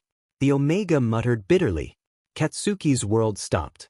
What are you talking about? Izuku looked up at Katsuki, surprised at Katsuki's confusion. Didn't your mom just move away with your OFC? Izuku grimaced. Is that what they said? Izuku bit his lip and looked away. I don't have any proof that it was him, or them, or whoever wanted to keep this quiet, but I found the death certificate when I was looking for her. Katsuki had never heard. His mom would have told him if she knew. FCK, he remembered now. She'd been mad when Mrs. Midoriya had lost touch. She'd blamed Izuku's dad for stealing her away. Inko Midoriya died of grief just 3 months after her son's passing. That's what the stupid obituary said. PFT, Izuku let out a strained puff of air. My mom probably wouldn't stop poking her head into things she wasn't supposed to. She wasn't the type of person to fall for whatever lies my father fed her, even if everyone else did. Like Katsuki did. Anyway, maybe he was right. Things could have been worse. He owed money to the Yakuza, not some villains who would have sold me off to SEC trade without a second thought, like Shigaraki did. Izuku shook his head. No, they went about the opportunity as much as within the law as they could. Of course, they had to forge some papers, but basically I was just mated off. There's no laws about requesting a dowry for a mating, and according to my papers, I was 19. My father was there to hand me off, and the money went to him before it went to the people he owed. With my, rarity and the fact that my mate wanted to keep the whole thing hush, I'm sure they got a hefty sum for me. Izuku buried his face in his hands with his elbows resting on his thighs as the tears began to flow again. Katsuki raised his good hand to rub his mate's back but pulled back last second. I went along with it. I didn't do a single thing to stop it. I just let it happen. They said they'd kill your King mom, idiot. Izuku lifted his head in shock, and Katsuki continued. What the FCK were you going to do? You were 14 and you didn't even have a quirk. Izuku's face soured at the mention of his quirklessness, but he didn't comment on it. Instead, he sighed and continued. I was there for a long time. Years. It wasn't bad at first. It got worse later. One day I couldn't take it anymore. I stole as much money as I could and I got out of there. Izuku winced at the mention of stealing but continued anyway. I ended up living on the streets for a while. My plan had been defined, and then I thought of going to the police. But there were police reports about my suicide. Someone was in on it or paid off. Izuku shook his head again in frustration. If I admitted who I was, I might have attracted attention to myself. I didn't want to end up back where I started. It'd be a strong choice to say which was worse between the streets and being mated. I couldn't get a job without an ID, and I didn't have enough money to buy a fake. I worked odd jobs that paid under the table, but no matter how much I saved, I never made it to amount I needed to buy an ID. Something would always happen. At the same time, at least I was free. I chose where I slept and what I did. I got to help people too. Izuku's eyes turned sad. That's how I met Himiko. Katsuki tensed at the repeat mention of the bloodthirsty villain. She found me all beat up and bloodied in an alley after picking a fight with some alpha. They were trying to take advantage of some poor Omega girl in the wrong place at the wrong time, and they weren't too happy that I stepped in. Of course, I was suspicious at first. We ran into each at least half a dozen times in different situations before I finally asked for her name. She was weird, but she seemed genuine. Honest about finding me to be a curiosity and Omega fighting alphas. You don't see that outside of hero operations. We started to meet up on purpose, just to talk. It was nice having a friend out there. Someone else to joke around with and forget about how badly things sucked for a bit. Then one day, I was the Omega in the wrong place at the wrong time. Katsuki's breath caught in his throat and he held back a growl. I was stupid and careless. I'd lost track of time and my heat had started before I'd found somewhere safe to go. Imagine how relieved I was when a hero on patrol happened to walk by. I called out to him, some rookie sidekick I'd never seen before. He looked so happy to come help until he smelled me. Izuku tilted his head to the side as if exhausted by the thought. I know they train you heroes for this stuff, but training is different from real life. One second he's frantically asking me questions, the next second he's on top of me, holding me down with his enhancer-type quirk, and Izuku cut off and Katsuki was glad he did. The Alpha didn't know if he could hear the Omegas say what had happened aloud and not destroy something. It was too late by the time Himiko got there, but she made it stop. Izuku's voice broke again and Katsuki was surprised for the reason why. By killing him. She killed him Kacchan to make him stop. Or maybe she did it just for fun. I didn't want him dead. Izuku was crying harder again, but before Katsuki could comfort him, he continued. When she tried to help me up, I told her to get away. She must have seen it in my face that I was scared of her, through with being her friend, because she just smiled at me. She was so fast, I didn't realize she was claiming me until she's bitten me. From there, all she had to do was order me to follow and I did. Time gets blurry after that. I'm not sure how long I was on the streets for, or how long I was with Himiko. All I know is when Shigaraki came into Himiko's room one day to claim me, I didn't even care anymore. He gave me to the director, and honestly, I was relieved. Nothing could be worse than what happened at the League of Villains hideout. At least the director was straightforward and easy to please. Izuku turned to look at Katsuki, his eyes trying to remain calm, but fear was clearly overwhelming him. That's it? It's a lot. I understand if you don't want to be mates after hearing this. But I needed to tell you. I needed to tell someone. Katsuki stared into Izuku's eyes, drowning in all the thoughts swirling in his head. This is what he'd wanted all this time. He had wanted to know what had happened to Izuku all those years he'd been gone. But now that he knew, Katsuki really wished he didn't. He knew he was going to have nightmares of Izuku's struggles, and he wasn't sure they'd ever go away. Do you want me to leave now? Izuku whispered, his voice pained. What the FCK are you talking about? Izuku jumped at the harshness of Katsuki's voice and Bakugou tried to calm down. I would never make you leave for telling me about yourself. Katsuki hesitated, before firmly saying, thank you for sharing with me. The look of awe in Izuku's eyes hurt Katsuki. Izuku was the one who'd done something amazing, not him. Izuku had shared a piece of himself with Katsuki, trusting him with valuable information that he likely had never shared with anyone else. The Omega smiled, not fully but honestly. Sorry for dumping this on you out of nowhere. Katsuki made an incredulous sound. Why do I have to keep telling you not to say sorry for things you didn't do wrong? Izuku just continued to smile. I guess I'll let you get back to your book. Izuku went to stand up and Katsuki caught the man's left hand with his good one. Why don't we watch a movie instead? Izuku's smile reached a little further this time as he nodded. The Omega sat back down and after Katsuki found something mindless to put on, the man cuddled against his side. Bakugou wrapped his arm around his mate with a renewed protectiveness. Things would be different for Izuku from this time on. The last 2 weeks had been some of the greatest days of Izuku's life. That didn't mean they were perfect. Izuku was happy, not foolish. As much as he loved cuddling with Kacchan at odd hours of the night, Izuku didn't appreciate the fact that these impromptu cuddles were usually spurred by him waking up from terrible nightmares.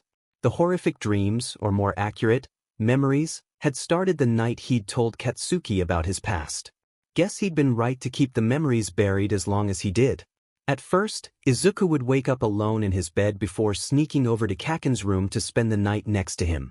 After doing this for 3 nights in a row, Katsuki just dragged Izuku into his bed before either of them had fallen asleep. With Kacchan on suspension from hero work, the new mates had plenty of time alone. Sure, they did things together, but much of the time they would just sit in each other's company as they kept themselves busy with individual forms of entertainment. This constant companionship made Kacchan's impromptu disappearances painfully obvious.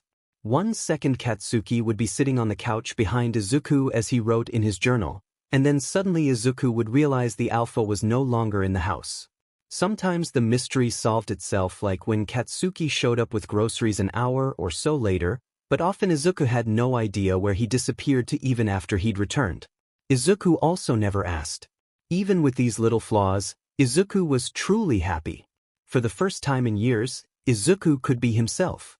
Now that his past was out there, he didn't have to tread carefully through conversations.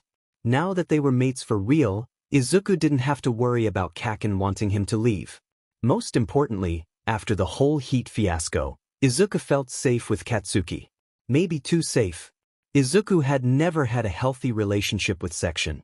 There was nothing enjoyable about the way his clients or his alphas had used his body. Even during heats when his body did react to his current alpha's ministrations, Izuku had never wanted their touch. TC was a transaction and Izuku was the one paying for it with a bit of his soul each time. But ever since that first embrace with Kacchan, things had started to change. Izuku began to notice things about Katsuki that he had never paid attention to before. The way the muscles in his arms twitched just barely whenever the alpha picked up an item. The way the skin of Katsuki's neck stretched taut enough to see his veins pulse with each heartbeat whenever he leaned his head back. How Kacchan sometimes elked his lips before he smirked. Once he began to see these details, Izuku couldn't stop. Soon he wanted to feel Katsuki's muscles as they twitched. He wanted to lean his head against Kacchan's chest and hear his heartbeat for himself. Most of all, he wanted his lips on his mate's every second of every day. The thoughts scared the shit out of him. Yet, this is what Izuku had wanted, wasn't it? He wanted to be mates so that he could finally allow himself to relax. To be happy. To want something for himself. With Kacchan, Izuku could allow himself to seek happiness without fear. Katsuki had proven himself worthy of Izuku's trust. For once, Izuku could ask things of Kacchan as easily as the alpha could ask things of his omega. They were supposed to be equals now. The thing he ended up desiring was Kacchan. Each day, Izuku found himself wanting more and more. His dreams at night might have been plagued by other alphas, but his daydreams starred Kacchan. And the things Izuku wanted to do with him. There lied the problem. Izuku had no clue if Katsuki also wanted to do those kinds of things with him. It's not like they hadn't done anything STMLTNG in their couple of weeks as actual mates. What had started off as light kisses shared before bed or when they woke up in each other's arms quickly had become spontaneous make-out sessions throughout the day. Izuku had been right before. Katsuki didn't have much experience in this department, but, like usual, Kacchan soon became an expert. If Izuku took the lead to show Katsuki how to move his tongue or how to nibble his lip, the alpha quickly incorporated the new move in their next make-out session. As their lips became well acquainted with one another, however, their bodies did not. While Izuku's hands roamed Katsuki's hair, his arms, his back, Bakugo's hands always stayed by his sides. Izuku would lean his body into Kacchan's, only to have him pull backwards just enough to leave a suggestion of space. One night, Izuku couldn't take it any longer. The pair of mates were making out on the couch. Izuku balanced on top of Katsuki's lap. Izuku had his arms wrapped around his alpha's neck as their tongues danced in his mouth, but Kacchan's hands were limp on the couch cushions on either side of Izuku's thighs. Slowly the omega pushed away, his eyes half-flitted with lust. Kacchan opened his eyes and smirked knowingly.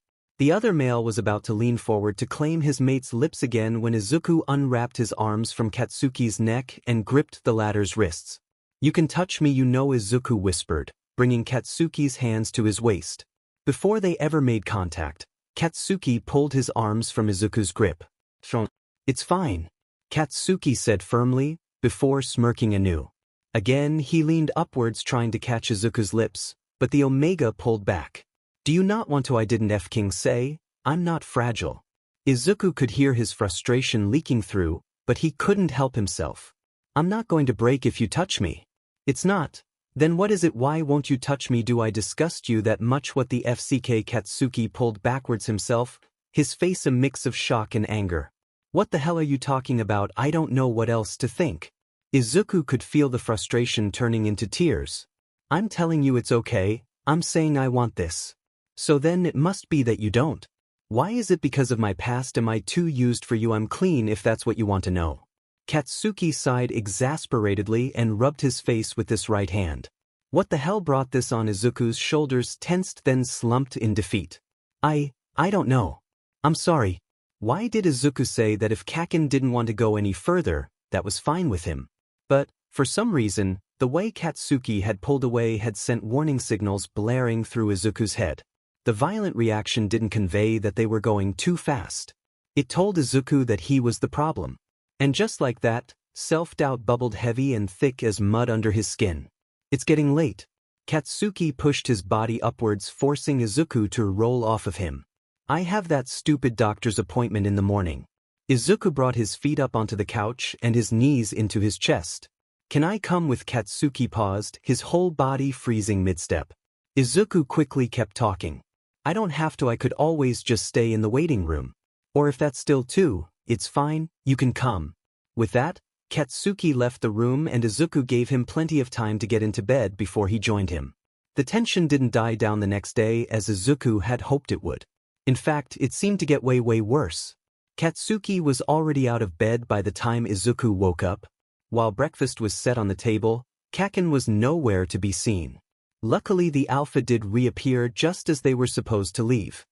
He entered the front door as if his absence was usual, and it hurt Izuku to think that perhaps it was now. Izuku wanted to apologize again for the previous night, but they had to get going. At least he had time to bring it up on the way to hospital. That thought had barely finished crossing his mind when Izuku heard a knock at the door. "Ready to go, bro?" Kirishima waved from the now open doorway. Izuku froze. "Izuku's coming with." Katsuki responded without much thoroughfare as he grabbed his keys and walked out the door. Kirishima looked surprised by how easily Katsuki had used Izuku's real name in his presence. The Crimson Hero sent the Omega a small embarrassed smile as he seemed to search for Izuku's reaction to the revelation of Kirishima's knowledge of his true identity. Izuku didn't give him the satisfaction of a reaction. Honestly, Izuku was glad that Katsuki had such a good friend as Kirishima. The hero had seemed legitimately worried about Kacchan from the bit of the conversation Izuku had heard the last time they'd been at the hospital. That didn't mean Izuku liked having his intentions questioned. This was between him and Kacchan. Not between them and Shinso, or that pink hero, or Kirishima. He and Kacchan were adults, mates even, and they could make their own decisions without everyone butting in with their own opinions. The car ride to the hospital was awkward to say the least. After Kirishima attempted to strike up several conversations, he eventually gave up on trying. Even in the waiting room, the three sat in an uncomfortable silence, but at least here there was enough background noise make it less noticeable. When Katsuki's name was finally called, the trio all stood. "You aren't coming." Kirishima and Izuku looked at each other, both expecting the other to sit back down. "You as in plural idiots. I'm going in by myself." With that, Bakugou stalked off, leaving the other two males sitting in the waiting room, an empty seat still between them. They were silent for a while until Kirishima finally spoke up. "So, you're really the Izuku, huh?" Izuku scrunched up his face at the emphasis on the word. Apparently Kirishima knew his and Kacchan's past. "I guess so." Kirishima sat a bit straighter in his seat and Izuku tensed in response. "Didn't you tell him who you were from the start?" Izuku hesitated before answering.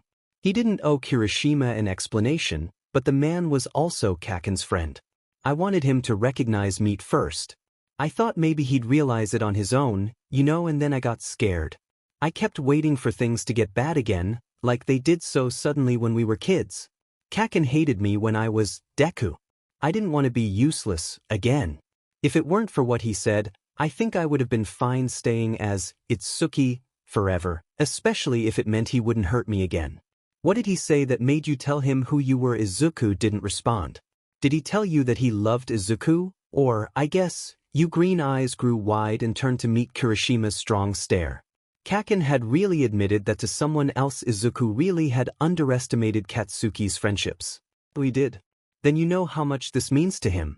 Dude, your death, or apparent death, or whatever it was, really messed him up.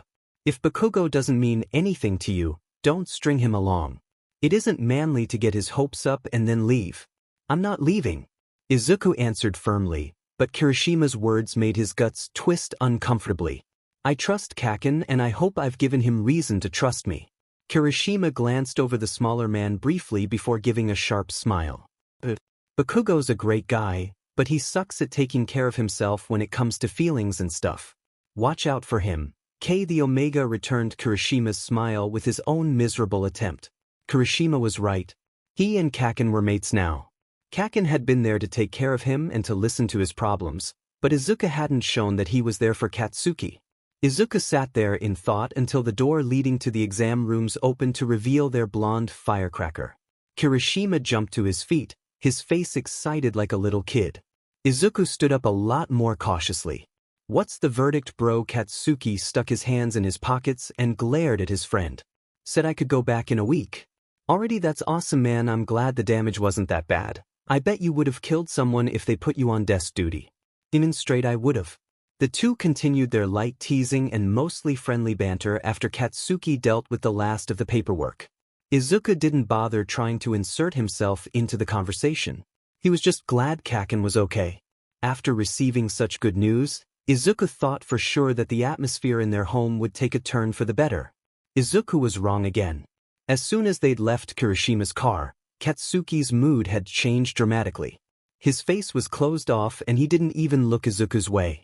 Upon entering the condo, Bakugou went straight to his bedroom. Only, this time, Izuku followed him immediately. Katsuki sat on the bed and stared at his left hand, now without any bandages. The entry of the blade was still visible on his palm in the form of a straight line of raised pink skin. Izuku walked over to the wall across from Katsuki and slid himself down its smooth surface to sit on the ground. The pair sat in silence. Eventually, Izuku started to play with the strands of carpet by his feet. I can't bend them. Izuku's head popped up to see Katsuki still staring at his left hand.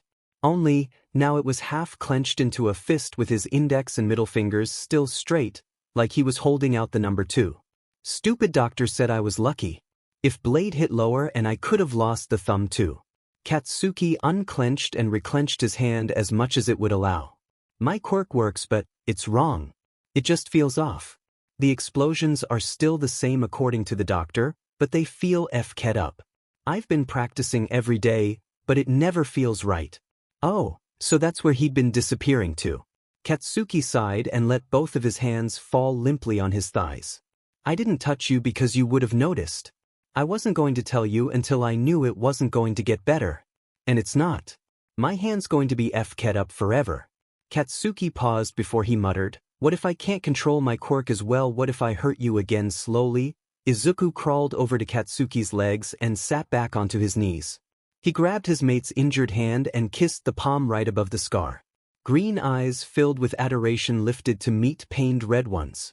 You're perfect, Kacchan. You can't scare me away with something like this. Izuku straightened his body and leaned upwards to catch Katsuki's lips. He'd meant it to be a chaste embrace of reassurance, but Katsuki immediately leaned into it. Bakugou put both his hands on either side of Izuku's face as he deepened the embrace and Izuku's breath hitched in surprise. The alpha's hands were warm, but not uncomfortable, and Izuku didn't do a great job of stifling the moan that built in his throat. Katsuki's hands quickly began to wander, moving from Izuku's face to run through his hair before making their way to the man's shoulders and then down his back. Too soon for Izuku, Katsuki pulled away.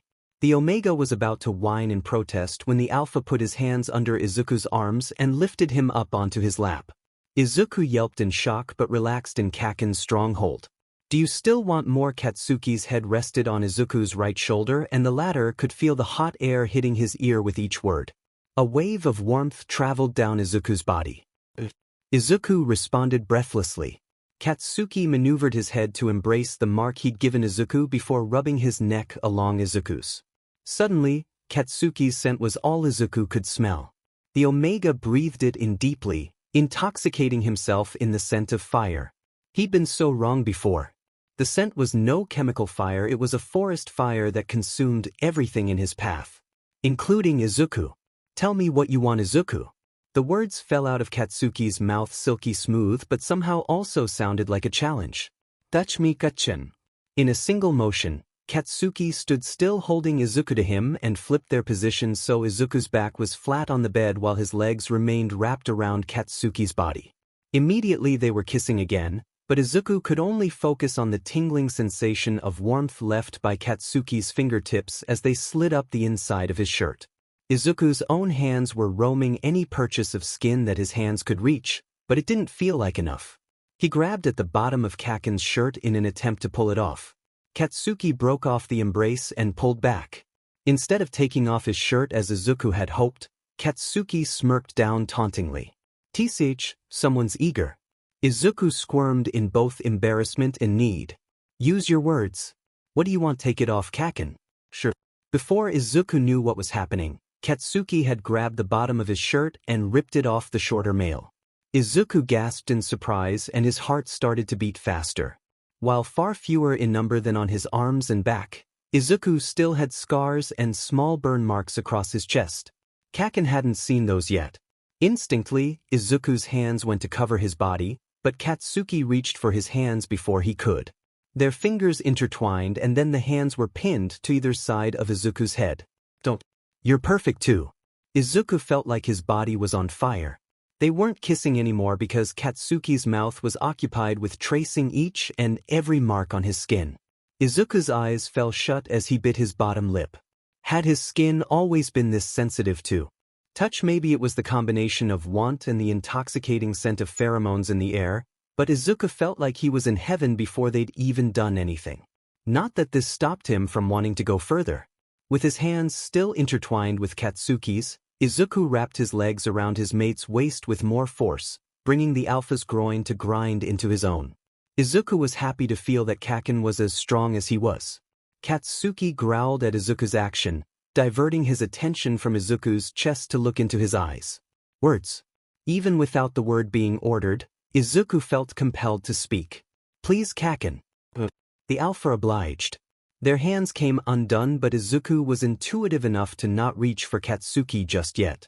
The other male pulled Izuku's legs off his waist and immediately removed the Omega's pants and underwear. Izuku's CCK sprung into air as soon as the restraining fabric was gone, and this time Izuku couldn't hold back his mon. Through his half-closed eyes, Izuku could see Katsuki LCK his lips before he smirked again.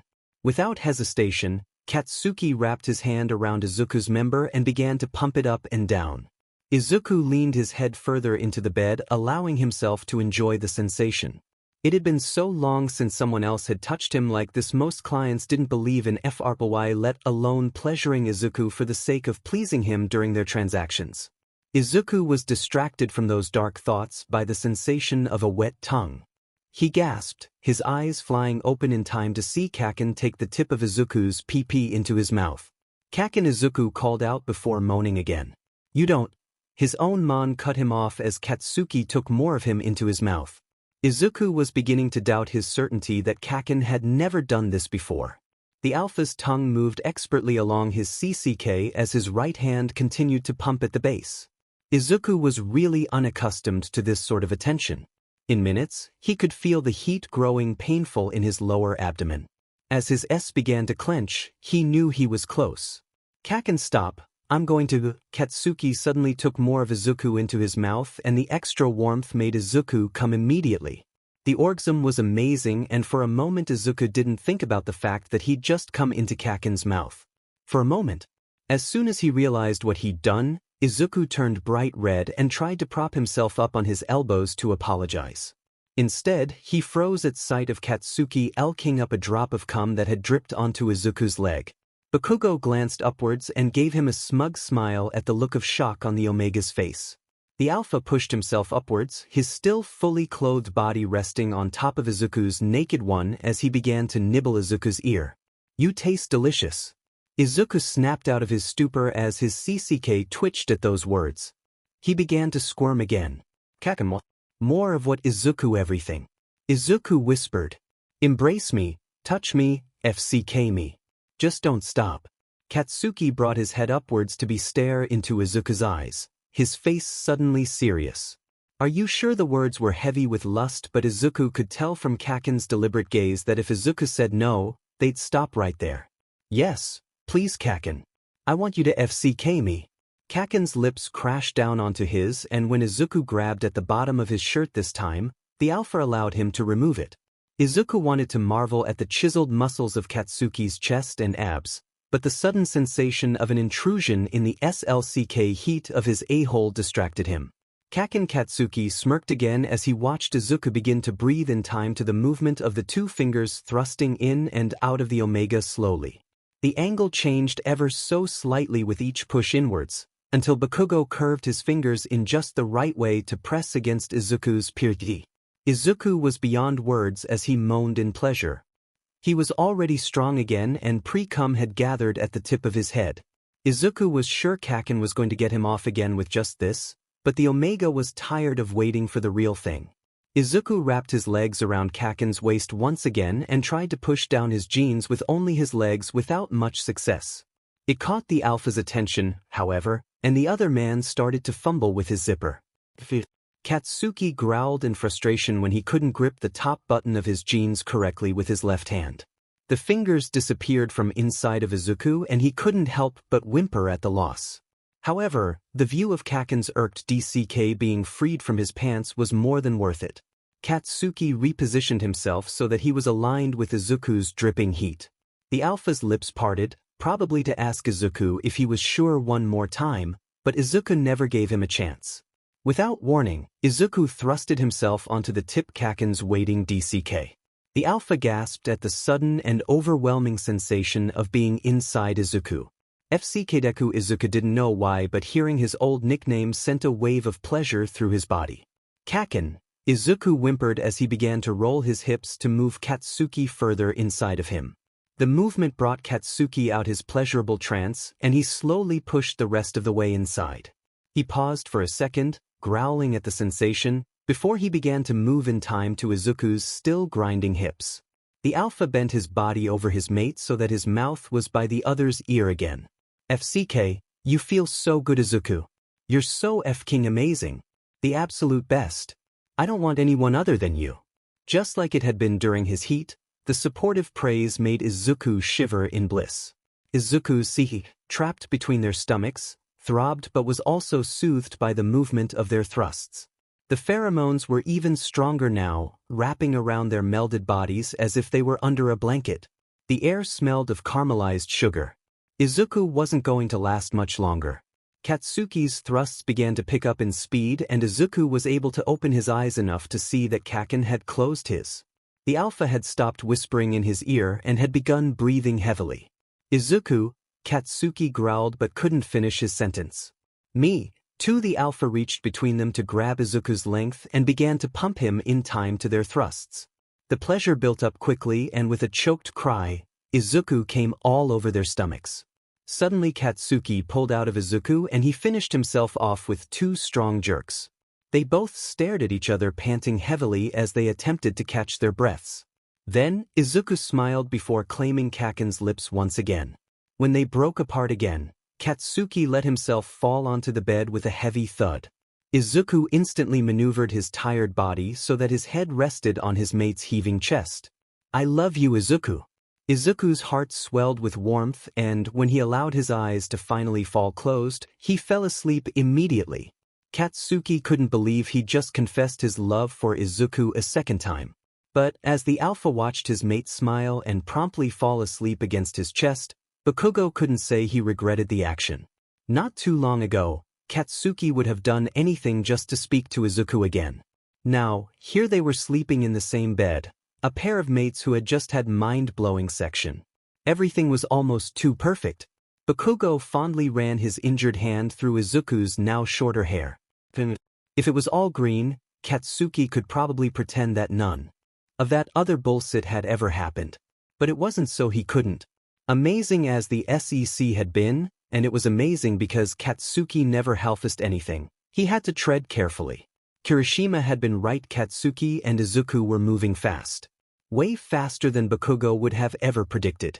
Izuku went from not wanting Katsuki laying next to him without clothing on to begging to be FK'd in only a couple of weeks. Bakugou was more than willing to fulfill his requests on all fronts, but he was wary. The other shoe had to drop eventually. He had to be prepared in case Izuku freaked out or needed space. But that worry was for another time. At least right now, Katsuki could allow himself to enjoy this moment. Unfortunately, he only got to enjoy the moment for about 20 minutes. A few feet away from the bed, his pants vibrated before a loud tone echoed through the quiet room. Katsuki's pro-hero training kept him from flinching at the sudden noise, but he outright froze when Izuku began to stir. Luckily, the smaller male simply readjusted himself and continued sleeping. Bakugou let out a silent sigh only to immediately scowl as the phone began to vibrate again indignantly from under the pile of fabric, this time followed by a series of tones signaling multiple incoming messages. "Gonna get that," Izuku muttered groggily as he rubbed his face against Katsuki's chest as a cat would. "No, it's probably just a group text." Even as the words left Katsuki's mouth, the phone continued to vibrate demandingly as more messages continued to arrive. Bakugou was 1 second from exploding both his phone and the pants they were in when Izuku suddenly sat up and crawled off the edge of the bed. The view of Izuku's but as he searched for the phone only partly made up for the fact that Katsuki was now alone. The Omega freed the phone too soon and he held it out for his mate to take upon kneeling on the bed. Instead of taking the device, Katsuki typed in his password and tilted his chin in Izuku's direction. Izuku's eyebrows shot upwards, his eyes instantly filled with both surprise and excitement. He pulled the phone back to him, Seal King on the screen before scrolling through the messages. "You were right, it's a group message." "Figures. But it looks like they're all from Mina. She wants to celebrate you coming back to work." Katsuki snorted. "That idiot just wants an excuse to get everyone drunk." Izuku's eyes flashed through an emotion Katsuki didn't have time to place. The alpha frowned. "You don't drink," Katsuki stated, remembering the night his teammates had come to visit. Izuku smiled apologetically. "I don't mind if other people drink. It never made sense for me to drink out on the streets. Lowers your awareness, you know." The Omega hesitated. "Also, alphas, some betas too, are harder to deal with when they're drunk." Katsuki clenched his hands into fists at the implications of his mate's sentence. Even with hearing about Izuku's past, Bakugou felt like he still had no idea how bad things had been for his mate. New information kept coming up and it all made Katsuki murderous. "Then tell her to FCK off. Nothing to celebrate anyway." "That's not true, Kacchan," Izuku huffed. "You get to go back to hero work and so soon too. Don't let me get in the way of celebrating that." Izuku then muttered something under his breath that Katsuki couldn't hear. "What was that, nerd?" Izuku blushed. I just said that it would be fun to meet Kacchan's other friends too." Instantly, the shy man's hands, one of which was still holding the phone, went up in the air and began to shake back and forth. "But if you don't want to, we don't. Fine. We'll have a stupid party." Izuku's mouth opened, likely to object again, so Katsuki cut him off. "But no bars. Tell Pinky that very clearly." The Omega looked confused. "Oh, then where we'll do it here?" Izuku's eyes immediately lit up again, to which Bakugou responded with an exasperated eye roll. "Knowing raccoon eyes, she'll invite our whole F-King class. It might be a tight fit, but at least then we can throw them out whenever we get bored." Or more accurately, if Izuku started to freak out. His mate had been very on edge at the hero agency, so who knows how he was going to react to a home full of pro-heroes. Katsuki preferred the control that came with a home court advantage. It wasn't clear if Izuku was thinking along these lines as well, but his excitement had now become palpable. The other male was frantically typing away and when his fingers stilled the phone began to chirp happily once more. "It's set Saturday at 8 is fine, right? Like we have anything else to F-King to." At that, Izuku smiled coyly. "I could think of something we can do before then." FCK the party. Katsuki would much rather just stay at home all day having section. Not that the mates weren't already having a ton of section. They definitely were, and FCK did Katsuki find out how much he liked pleasuring Izuku. But as much SEC as they were having, they also had to keep getting dressed to go buy stuff as Izuku thought of more and more things they needed for Saturday's party. Honestly, Katsuki's complaints were half-hearted. His shopping excursions with Izuku left Katsuki just as satisfied as when they had TC. Now that was a strange concept. There was something in the way Izuku's eyes sparkled when he accomplished his task that made it worth the pain of donning all of Katsuki's normal anti-paparazzi gear. Even if it was for something as stupid as bags of ice. As they were about to leave the grocery store on Saturday afternoon, hopefully for the last time that day, Izuku disappeared. Katsuki immediately began to panic but relaxed when the Omega showed up hardly 5 minutes later with a paper in hand. "Where the hell did you run off to?" Izuku waved the paper in front of him, grinning like a fool. "I got my first job application." Katsuki almost tripped over his own 2 feet. "What the FCK? Why, so I can get a job at a city grocery store? Why would you want to work here?" Izuku's smile promptly fell into an indifferent expression, but his shoulders tensed up as he continued walking out the door of the store. "There's not a ton of options for an Omega who didn't even finish middle school. Sorry if my career choices aren't up to your standards." Katsuki hadn't meant it like that. The Alpha moved the bags of ice he was carrying to be held awkwardly in one arm so that he could reach out and take his mate's hand. "I didn't mean it like that," Katsuki said aloud this time. Izuku intertwined his fingers in Katsuki's hand. "Those bastards would be lucky to have you." Izuku smiled a bit, but his eyes were focused on his feet as they continued to walk onward. Katsuki pulled the hand he held forward a bit. "Come on. We have a stupid party to set up." Katsuki wasn't a party kind of guy. It was barely an hour in but he'd already claimed the corner seat of the couch as his spot. He was prepared to nurse his beer and listen to the likes of whoever decided to plop themselves down next to him for the rest of the night. Lucky for Katsuki, his mate was the perfect host. After the first 5 or so guests had arrived, Izuku had come alive. No one would guess that this was the same anxious boy from Katsuki's childhood, let alone the traumatized Omega that disappeared less than an hour into City Hair's and Pinky's visit just over a month ago.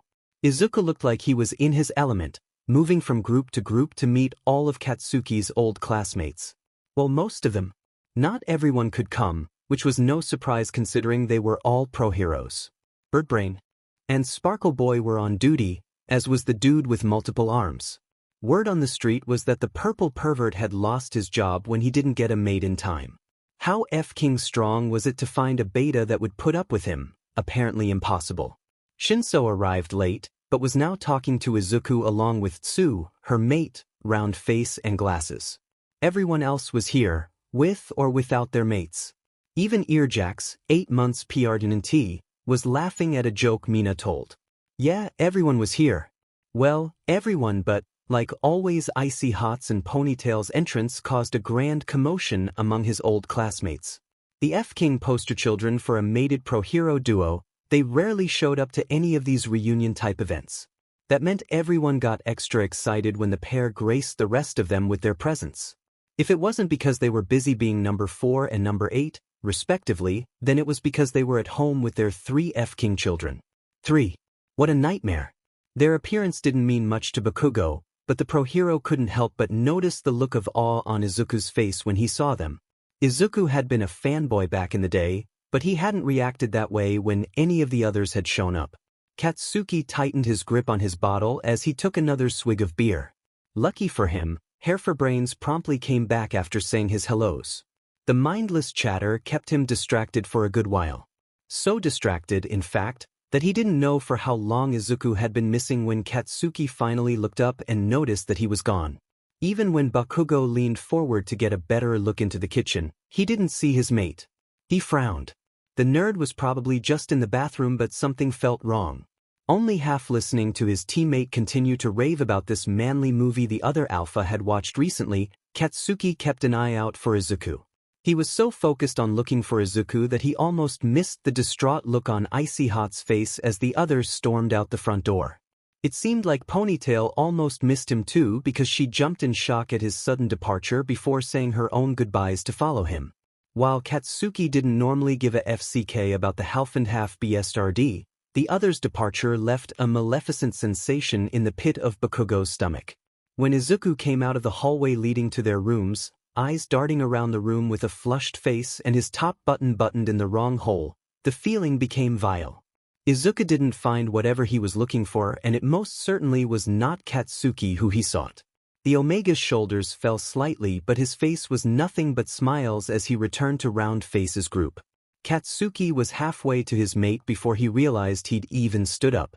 As soon as he noticed what he was doing, Bakugou turned just in time to enter the kitchen instead of running straight into his mate. From the fridge, Katsuki looked over at Izuku again, his stomach clenching at the sight of his fake smile. What the FCK was that it was obvious that Izuku had been with that F-King Todoroki before the other had stormed off. What happened? What did Icy Hot do? What did Izuku do? Jealousy and fear wrapped themselves in each other's embrace as Katsuki yanked the fridge door open to grab 2 more beers. He slammed it shut behind him and stormed back to his seat, which remained unclaimed in his absence. Too bad, he'd love to explode at someone right now. For me, Kirishima perked up at the sight of the extra beer. Ah. Thanks man. Katsuki grabbed it out of his teammate's reach at the last second. No, they're both for me, get your own a-hole. Dimon so cold. City Hair Fake cried before standing up to go get his own drink. Katsuki downed his first beer in the matter of minutes and promptly started the next. Bakugou didn't drink often, but he wasn't a lightweight by any means. Nevertheless, by the time some people had begun to bid their farewells, Ground Zero was a step beyond buzzed. Let's get the FCK out of here, Katsuki said, standing suddenly. What? Kirishima looked up at his best friend in shock. There's still people here. So this is your party? If it's my party, then I can decide if I want to leave it. We're going to a bar. Oi, he nudged his blonde-haired teammate with his foot, getting his and Scotch Tape's attention. You coming to the bar? Hell, yeah man, let me make sure Jiro can get home okay. Yuri can help with that, I'm sure, Ciro offered. I don't give a FCK about your mates. Meet me outside in 5 or I'm leaving without all of you idiots. Wait, what about Izuku? Kirishima asked as he stood up. Doesn't like bars. With that, Katsuki ducked his way past the remaining guests and caught the first elevator downstairs. All his teammates, save Jiro, arrived just as the car Katsuki had called for drove up. They ended up having to squeeze in, much to the driver's displeasure, but Bakugou didn't care. He just wanted to forget that flushed look on Izuku's face as he looked around for another alpha in Katsuki's home.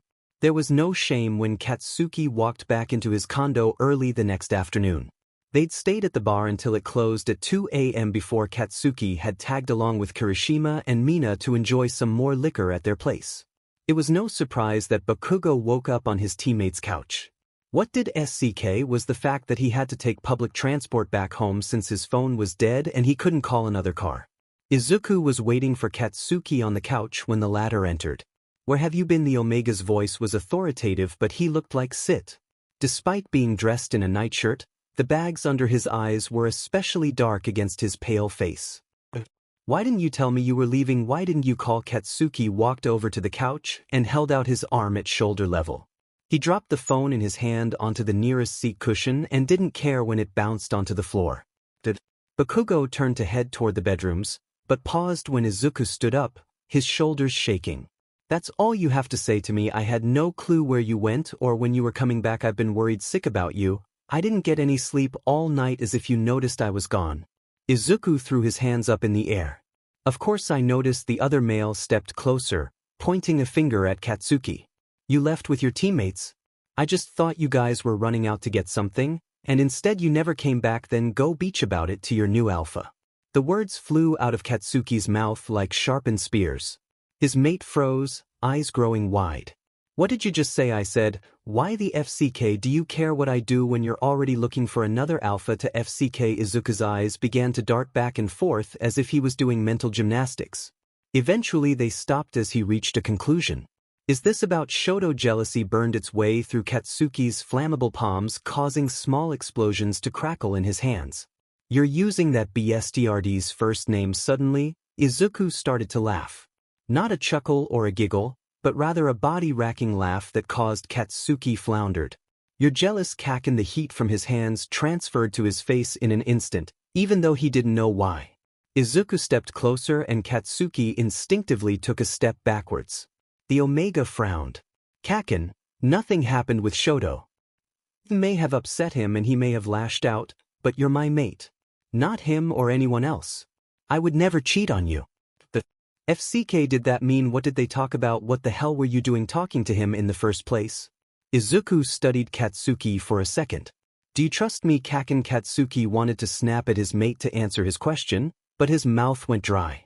The word hiss dug its way into his tongue, but his mouth refused to open. Izuku stepped forward again and this time Katsuki allowed it. In 2 more quick steps, the mates were chest to chest. Green eyes shined with devotion, but the edges were sharp like jagged metal. Trust me, Kacchan. The words were both a challenge and a demand. No sooner had the phrase left the Omega's lips that their mouths were locked. Izuku skipped their usual build-up and went straight for sucking on his mate's lower lip to gain entrance for his tongue. Without thinking, Katsuki bit Izuku's lip strong, but Izuku still didn't pull away. Instead, their tongues battled for dense, moist muscles at war. 2 strong hands gripped at Katsuki's waist and, before he'd realized it, his back hit the wall. Katsuki moved to flip their positions but was held in place. It was easy to forget how physically powerful Izuku was despite his lean frame. Of course, if Katsuki really wanted to, he could overpower his mate, but he didn't. Not yet. The mates continued their heated embrace until Izuku's hands had snaked their way up Katsuki's side, successfully raising his shirt before taking it off completely. Kacchan likes to be in control during section. Izuku muttered into the base of Katsuki's neck before he kissed the Alpha's Adam's apple. But you focused too much on me. Katsuki gasped involuntarily as his NPL was suddenly pinched. Izuku lifted himself upwards, settling his weight against Katsuki's chest as the Omega nibbled on his Alpha's earlobe. Let's find out what Kacchan likes. Well, for one thing, he liked whatever the FCK that tone was. But Izuku was right, Katsuki was the one used to being in control. The sensation of Izuku exploring his chest, leaving small bites or wet kisses without warning, drove the Alpha mad. Katsuki's hands constantly pushed at Izuku's waist or arms, whatever he was grabbing at the moment, but his mate didn't budge. The Omega took Bakugo's earlier ignored NPL in his mouth and pulled on it gently with his teeth. FCK Katsuki had no idea how sensitive his nipples were. It wasn't like he ever touched them himself. Yet, Izuku knew exactly how to SMLT the susceptible body part so that Katsuki was boring his upper teeth into his lower lip to, unsuccessfully, hold back his pants of longing. When Izuku's mouth left his peck, Katsuki didn't know whether to sigh in relief or groan in frustration.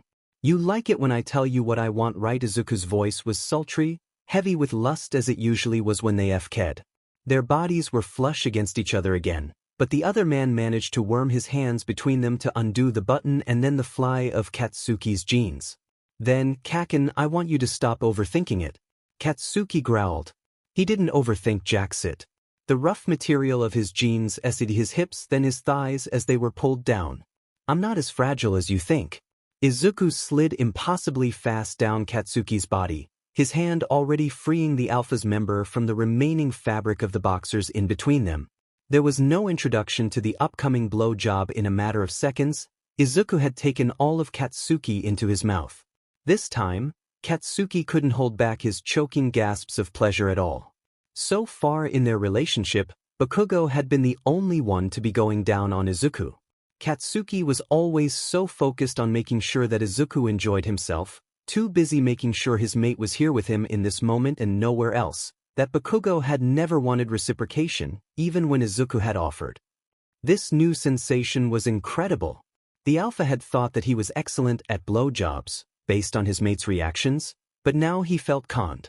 The gap between their sexual knowledge had never been so obvious. Even with all of Katsuki's throbbing DCK literally in the Omega's throat, Izuku didn't falter. The man's tongue ran across the underside of Katsuki's CCK while Izuku sucked him further inside without gagging. Naturally, Bakugou's hand went up to his mate's bush of hair only for him to immediately remove it when he realized that he was doing. Izuku's left hand caught the retreating limb, firmly putting it back on his head. Green eyes shot upwards with the firm challenge of do it clear behind their depths. Katsuki's S clenched at the audacity of such a bold response. With his hand wrapped in Izuku's two-toned hair, Katsuki pulled his mate's head closer to his groin, further pushing his own DCK down the other's throat. The alpha groaned in pleasure but kept an eye on Izuku's reaction. The surprises never stopped because, even this far down his throat, the other male didn't so much as GG. Pure energy began to surge through Katsuki's veins as he began to move Izuku's head backwards and forwards on his CCK. Soon, the alpha was also thrusting his hips in time to his pants as he face-FK'd his childhood friend. FCK Izuku was amazing. Grueling pace as Katsuki set, the other man barely teared up at the constant pressure in his throat. Rather, the Omega's eyelids were half closed in pleasure and his hands pulled Katsuki's thighs closer to him with each move.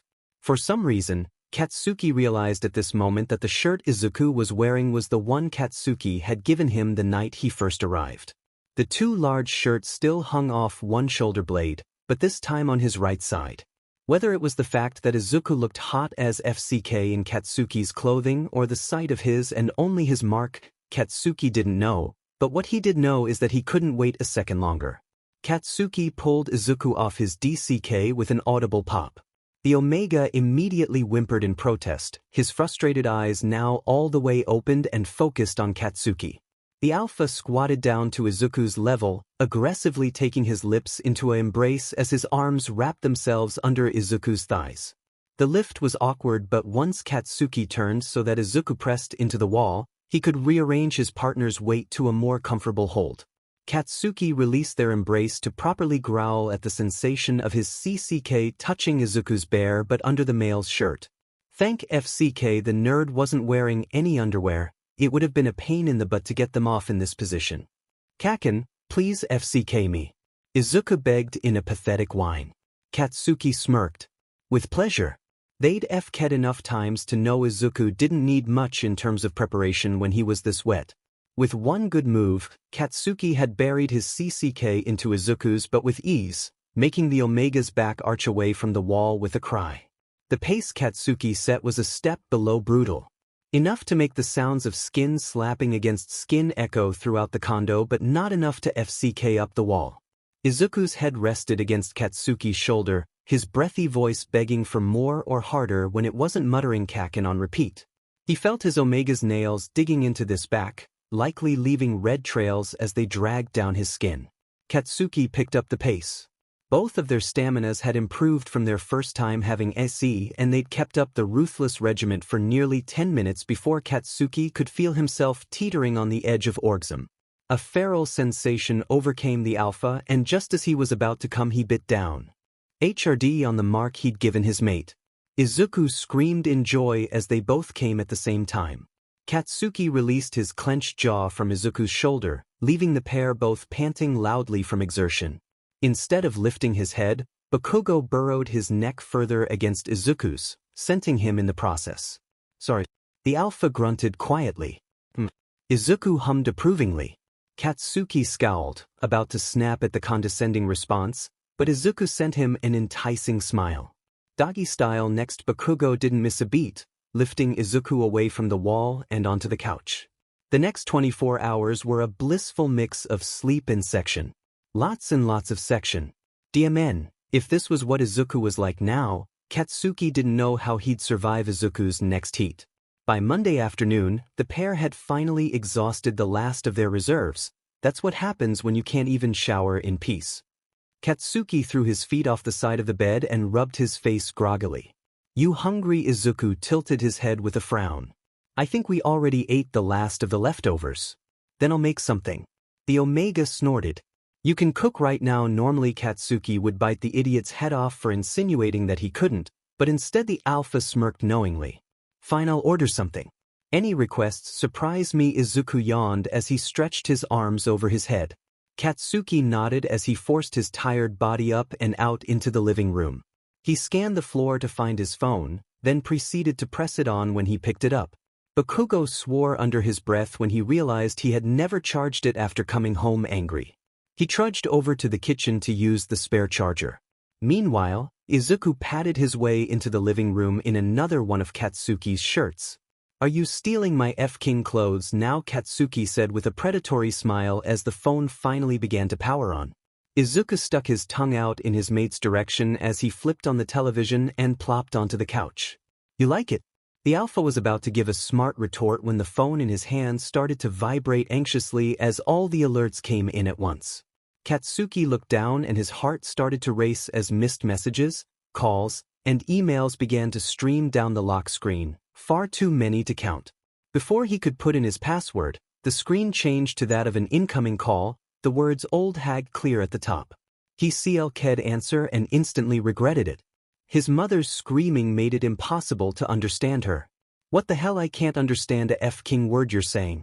How the FCK did I raise such an idiot?" His mother's voice was so close to a growl that the words were still strong to understand. "Why the hell didn't you tell us you got a mate?" The floor fell out below him. "Who told you that? Who told you? Have you been living under a rock too? Your stupidity is all over the news, brat." Katsuki hung up the phone and ran into the living room. He could hear the phone still vibrating angrily in the kitchen, but Katsuki's eyes were fixated on the television screen. A reporter with dark purple hair stood stoically in front of Plus Ultra Hero Agency along with what looked like other reporters from different stations. A blue banner trailing the bottom of the screen read "Pro Hero Omega Abuse Scandal." The online petition demanding his resignation has already garnered over 10,000 signatures, mere hours after the excerpt of the complaint was leaked to the public early this morning. "We still do not know who lodged the complaint against the number 7 Pro Hero, Ground Zero, and Plus Ultra Hero Agency has yet to comment on. This is all my fault." Katsuki's head snapped toward his mate sitting on the couch. The Izuku's eyes were wide and filled with tears, his arms shaking despite the firm grip he had on his hair. "This is all my fault." This was not what Izuku had expected to happen. It turned out that parties were actually a lot of fun. When Kacchan had originally said they could celebrate his return to hero work at the condo, Izuku had been excited at the prospect of meeting the rest of Katsuki's friends, properly this time. It felt like something real mates would do, for one thing. But if Izuku was being more honest with himself, he also hoped that he could use this opportunity to make some friends of his own. Having Kacchan as a mate was amazing, especially now that they'd become more NTMT both emotionally and physically, but Izuku couldn't ignore that besides him, no one knew Izuku. Kirishima and to a lesser extent Shinso were the only two that even knew Izuku existed.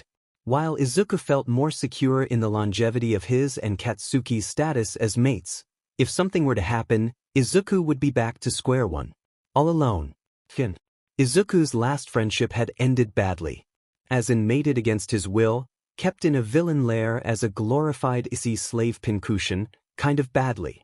Of the people in Katsuki's life that Izuku had met, he so far had been scared beyond his control by one, made one suspicious of his intentions, made one suspicious of Kacchan's intentions, and then put the last one in her place with a public embrace and a stone-cold statement. Yeah, Izuku definitely wasn't doing that great in the making new friends department. A party would give him the chance to change that. The minute he'd confirmed the date and time with Mina, however, it occurred to him that this was actually going to happen. In just a few days, Katsuki's home would be filled with the hero's previous classmates, all pro-heroes themselves. Why did he think this was a good idea? Immediately, Izuku's anxiety kicked in and it only worsened as the day of the celebration got closer. Even after countless research sessions on how to throw a party and on the details of every one of Katsuki's old classmates, Kacchan never spoke of his old classmates, so who knew who was actually going to show up on Saturday? Izuku didn't feel prepared in the slightest. Turns out, Izuku had overplanned. As people began to arrive on Saturday, they all seemed to know what they were doing more so than Izuku. Kirishima and Mina were first to arrive, 15 minutes early and with hands full of party supplies. They looked surprised to see that Izuku and Katsuki already had food and drinks, let alone decorations set up. While Bakugou actually tried to throw a real party shut at City Haratsuki, "You're a miracle worker." Izuku still flinched when Mina hugged him, but his smile was real enough. The rest of Kacchan's hero team were next to arrive, also slightly early and also half expecting to help set up. They were all extremely excited to meet Izuku. Perhaps overwhelmingly so. But their enthusiasm was well-intended and, more importantly, infectious.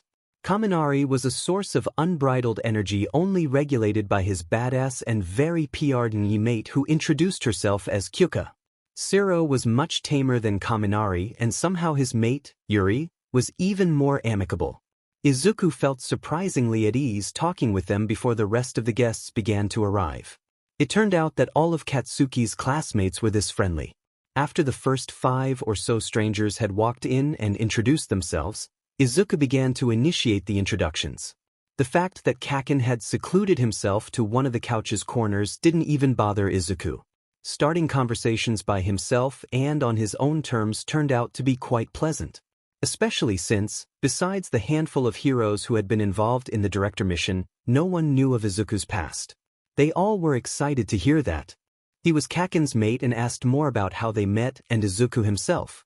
Sure, Izuku had to tread carefully again, but it was fun to make his own narrative. Only one person's entrance made his confidence falter. "Hi, Itsuki." Izuku nearly jumped out of his skin at the sound of the pink hero's, Uravity was her name, voice. As it was, he couldn't hide his flinch as he turned away from the conversation he'd barely begun with Froppy and her nice mate Habuko. He hadn't been looking forward to seeing this particular hero again. She looked like she felt the same way. Her cheeks were slightly shaded with pink and her fingers anxiously played with one another, although all 5 never made contact at the same time. By Uravity's side was a tall man with dark hair and glasses and an uncomfortably straight back. The man jutted his arm out so quickly that Izuku nearly jumped backwards to gain some distance. "My name is Tenya Ida and it is a pleasure to meet you, Itsuki. Thank you and Bakugou for hosting such a lovely party tonight and for inviting us. Achiko has told me much about you. It's wonderful to meet you for myself." Oh, so this was Ingenium, Uravity's mate. Izuku glanced between the tall hero to his mate who looked even more embarrassed. "I didn't say that much," she quickly added, glaring at her partner. He seemed unfazed, continuing to smile in a somehow serious manner. Izuku smiled weakly back. "Hello, Ida. It's nice to meet you."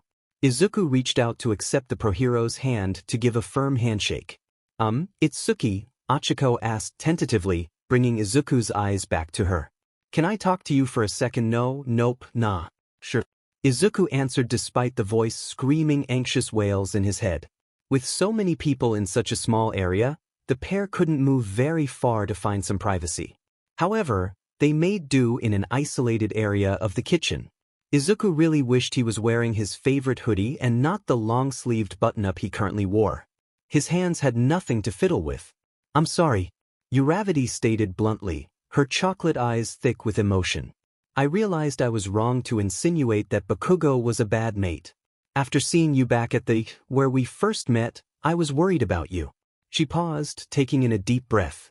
"But after meeting you again and seeing how much Bakugou cared about you on the mission, I realized that I didn't know anything about you or your two's relationship. I mean, I heard you fought off an order that's so cool and kind of badass." Her hands went from anxiously playing with each other to being crossed behind her back. The pro-hero rocked back and forth on her feet as she stared up at the ceiling. I know I haven't made a very great first impression, but I hope we can become friends. I'd love to hear more about you and what's it like living with someone as wild as Bakugou." She brought her eyes back down to meet Izuku's and smiling knowingly. "We used to live in the dorms together, so I can kinda guess what it's like. Do you know we used to train together back at UA? I can tell you some funny stories about him sometime." The smile that worked its way to Izuku's face was genuine. "I'd like that too." After that, Izuku felt like he didn't have a care in the world. Even when Shinso appeared later into the evening, Izuku was able to greet him like an old friend. The party atmosphere had inoculated the Omega against his previous anxieties and concerns. It was a high that Izuku wished would never end. The cheers that rang out through the condo seemed to echo his internal joy, until he noticed that they were spurred by the party's newest arrivals. Izuku's breath caught in his throat at the sight of Shoto Todoroki. It was one thing to scour the internet for articles on the elusive pro-hero with the knowledge that he may actually attend the party scratching at the mental wall Izuku had raised. It was a completely different experience seeing Shoto in the flesh. Creati was amazing in her own right, easily standing next to him as if unaware of the powerful energy that emanated from the alpha beside her. Though, she'd probably become immune to the sensation with time as his mate. Or perhaps Izuku was the only one affected by Shoto's presence. It seemed that all the other pro-heroes in the room were attracted to the famed female Omega whose own intoxicating presence resulted in the welcoming crowd mainly focusing on her. Her responses were confident, proper, but always kind. Shoto did little more than nod in acknowledgement to the hellos directed at him before he made his way to the kitchen. Izuku's heart was pounding in his chest. The attention of his current conversation companions had returned to their group's previous dialogue, but Izuku had yielded to the nagging thoughts he'd buried down days ago. He'd refused to consider this very moment, where Shoto was only a few steps away, even if the scenario had been a real possibility since the party's CNCPTN. Izuku could ignore him. He could say hello like he was just another guest in Kacchan's home. Promise was a promise, even if it was one made to himself years ago. Politely, Izuku excused himself from his new group of potential friends to find Shoto. He was an easy find, being the only person in the kitchen. The pro-hero was stunning with his dual coloring and sculptured features. Even when he was staring at the cabinets, his brow furrowed in confusion. "Do you need something?" Izuku's voice was more breathless than he intended. The other man turned his eyes toward the newcomer without turning his head. They searched his body up and down before turning back to the cabinets. "I was just looking for a glass."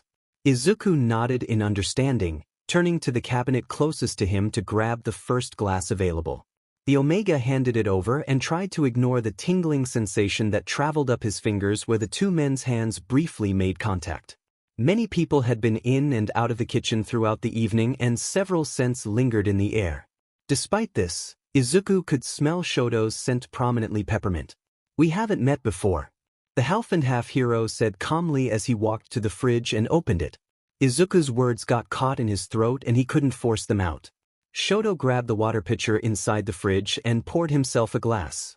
"Whose mate are you?" The words further threw Izuku off. Of course, it must be obvious that he was someone's mate. The scent alone, having been marked by another alpha, must have tipped off the pro-hero, along with the fact that he otherwise wouldn't be invited to the party full of Kacchan's classmates.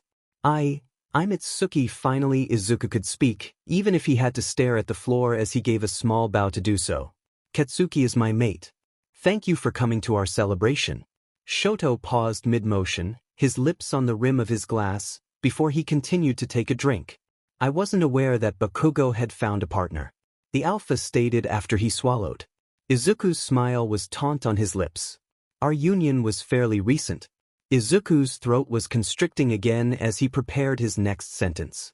As the Omega began to open his mouth, however, he heard voices nearing the kitchen. "Can you follow me please?" The words came out in flurry, driven by the sudden anxiety of someone seeing them together. Izuku pivoted on his heel, walking out of the kitchen without looking to see if Shoto had understood him, let alone agreed to follow as requested. On his way out, Izuku passed Kyuka and Kriati, who were both distracted by their conversation, to notice his exit. Only when he was in the relative safety of the hallway leading to his and Kacchan's bedrooms did Izuku spare a glance over his shoulder. Shoto had followed him after all, his face and eyes expressionless. Why couldn't he be as easy as Kacchan to read? Izuku led his guest into his bedroom. In the last few weeks, the room had gone pretty much unused. The door still didn't close properly, but Izuku doubted anyone would try to come in while they spoke. This shouldn't take long anyhow. It took Izuku a second to collect himself. His beating heart fighting to be the loudest sound in his head but losing against the anxious voices telling him to escape back to the party and forget this ever happened. "I just wanted to say, thank you." The promise fulfilled. Not quite how Izuku had expected this to go, but he'd take what he could get. Unfortunately, the confused look he got from Shoto made Izuku's inside squirm. For what guess Izuku was asking too much to think the alpha would just accept the thanks and walk away. Izuku smiled awkwardly, his tongue coated in stifling saliva. "Have we met after all?" Shoto looked him over again, likely searching his memory for his plain looks. "Not exactly. You're just a great inspiration." The pro-hero still looked at the Omega cautiously but nodded slowly at the statement. As a famous pro-hero, He probably got statements like that often. An awkward silence fell over the room, the quiet only lessened by the sounds of the party occurring just outside the door. That's all Izuku had wanted to say. He didn't need to add anything more. He shouldn't say anything else. At the very second Shoto turned to leave, Izuku continued. I like your hero name. The pro-hero paused, and Izuku internally screamed at himself to stop talking. Everest, right? In an old interview you said you took the name right before graduation because you planned to climb to the top with your ice quirk. The other man didn't respond, even though Izuku really wished the hero would stop him from continuing on. You've certainly done that being number 4 hero for the last 2 years, and at such a young age it's really a huge accomplishment. Still, Shoto didn't respond and Izuku's mouth had a mind of its own. And you have such a wonderful family too. 3 kids and they always look so happy on the rare occasion that someone can get a picture of you all together. At the mention of his family, Shoto tensed, but Izuku still couldn't stop. It's really nice to see, but you aren't happy, are you? You don't have to keep hating yourself. You're not him, Shoto. You never were like him. You have nothing left to prove. Don't deny half of yourself. It's yours, it's your power, not his. Izuku's breath came out in wisps of steam in the suddenly cold room. The earlier smell of peppermint had become numbing as the methanolic scent washed off the alpha in front of him in waves. Survival instincts were kicking in just as they had when Kacchan had lost control in a similar way, but Izuku forced his feet to stay planted, even if his knees threatened to buckle beneath him. Who are you? The order came out in Shoto's powerful voice as the pro-hero took a step closer. The words tugged at Izuku's chest as they always did, but it was so weak that Izuku hardly blinked at the discomfort. It doesn't matter who I am, I'm telling the truth. No, Shoto cut out. You don't know what you're talking about. Yes, I know you, Don. You're not Endeavor. Shoto froze at the retired pro-hero's name. Then with an easy FLCK of his hand, ice worked its way up Izuku's feet and lower legs. The Omega squawked in surprise, his feet quickly becoming numb from the cold even with his socks. With slow, purposeful steps, Shoto walked towards Izuku, right arm still slightly raised. What do you know about him again? The order had little effect on Izuku, although the discomfort continued to mount. You have no idea. Stop saying that. Izuku couldn't fight the frustration as easily as he could fight the orders. I do know. Okay, I know what he was like to you and your family. I know how he trained you relentlessly until you moved to UA's dorms. I know what happened with your moth. A right arm covered in a sheen of ice gripped Izuku's collar tightly. Izuku's mouth slammed shut, but he kept his eyes focused on the alpha in front of him. The other man's eyes were squinted in distrust, and Izuku knew he'd said too much. How do you know all that this time? Shoto didn't use an order, but the poorly masked fear in his eyes compelled Izuku to answer anyway. Your father was my first mate. Izuku had never intended to share that fact with anyone. Ever. He hadn't even told Kacchan that truth when he'd shared literally every other dark secret of his life. There'd been no point. And just like everything else he'd said to Shoto tonight, Izuku regretted the admission immediately. The pro-hero's eyes grew to the size of saucers and he released his grip on the Omega instantly. Shoto half retreated, half stumbled backwards. Impossible. Shoto whispered angrily, his eyes darting back and forth as he searched his memory. I would have known if he kept me separated from everyone, the same way he used to keep you away from your siblings. You weren't supposed to know. No one was. Izuku could feel his body shivering and he didn't know if it was from the cold that had long numbed his feet or from something else entirely. I don't believe you. The words were like a knife to Izuku's chest. With fumbling fingers, Izuku undid the top 2 buttons of his shirt and pulled the fabric down to reveal the marks lining his left shoulder. Shoto's eyes, having watched every one of his movements, stared with such intensity at the sight of the marks that Izuku's skin began to burn. I can't tell you which one is his, but I can tell you that I'm not lying. Izuku's voice was a little too sharp for his liking and he forced himself to take in a deep breath before continuing. I'm telling you from experience you're nothing like him. The way you never accepted his demands and expectations inspired me. That's what I was thanking you for earlier. Even if I only learned about you from his complaints and stories, knowing you got out of there made me realize I could too. Izuku couldn't hold back the bitter laugh. Although, knowing what was to come, maybe it would have been better to stay.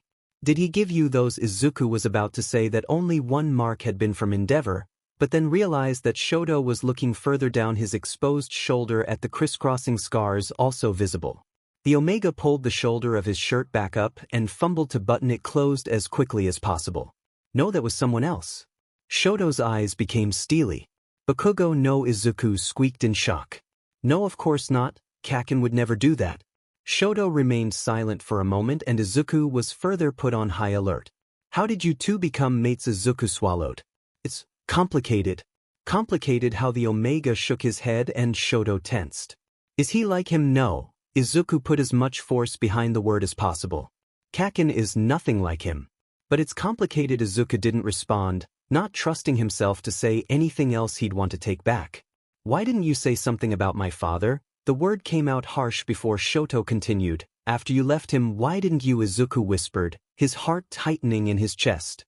It was a thought he'd had many times when he was still at the Todoroki house and for several years afterwards. The question must have struck a similar nerve in the Alpha. Whatever was left of Shoto's practiced facade crumbled under the distressed features that landed on his face. The pro-hero waved his left hand, causing a small fire to slowly melt away the ice still encasing Izuku's feet. As soon as Izuku could see his feet clearly, Shoto hastily made his way to the door.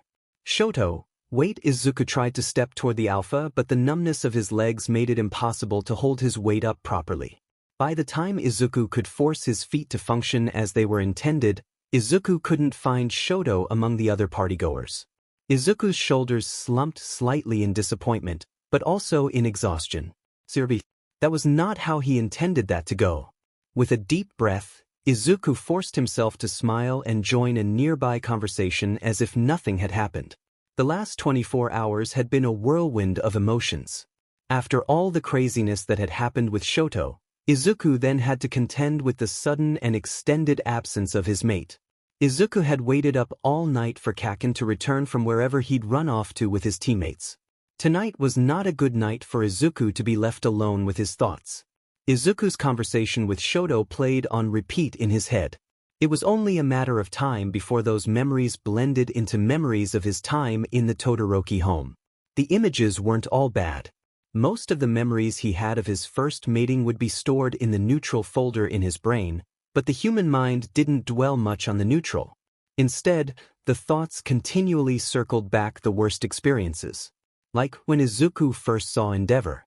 His father had driven him to a huge house and Izuku's first thought at the sight of the pro-hero was that he was saved. The number 2 pro-hero had to be there to save Izuku from his intended fate. He was a hero after all.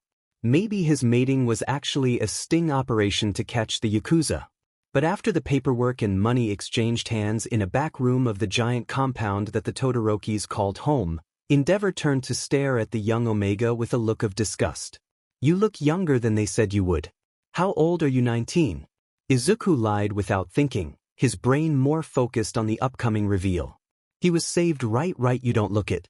The huge Alpha gave him a once-over for the nth time that evening, eyes critical as if appraising his worth. Izuku's heart began to pump faster. Come.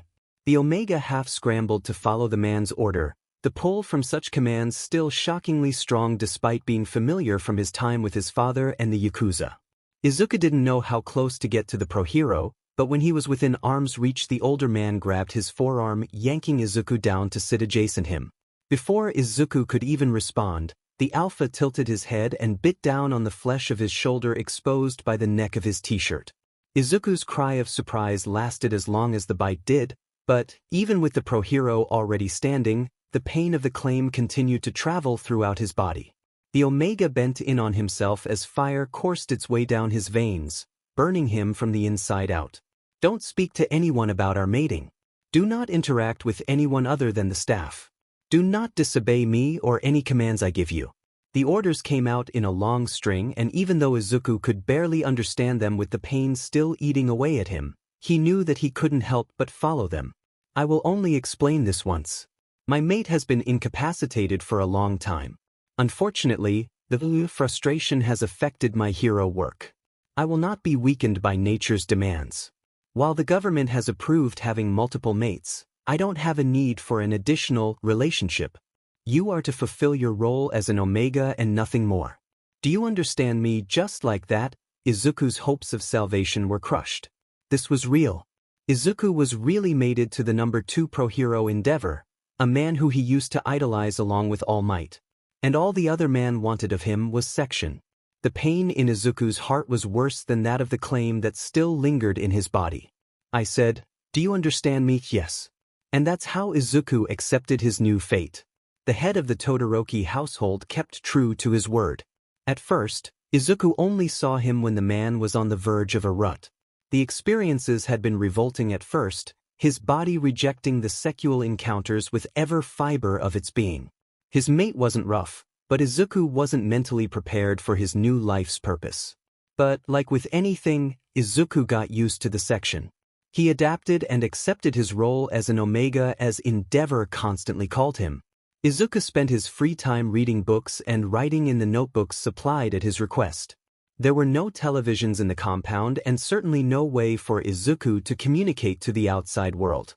Any and all news came secondhand from staff or, on the rare occasion, the number 2 hero himself, including the news about the event that changed everything for Izuku.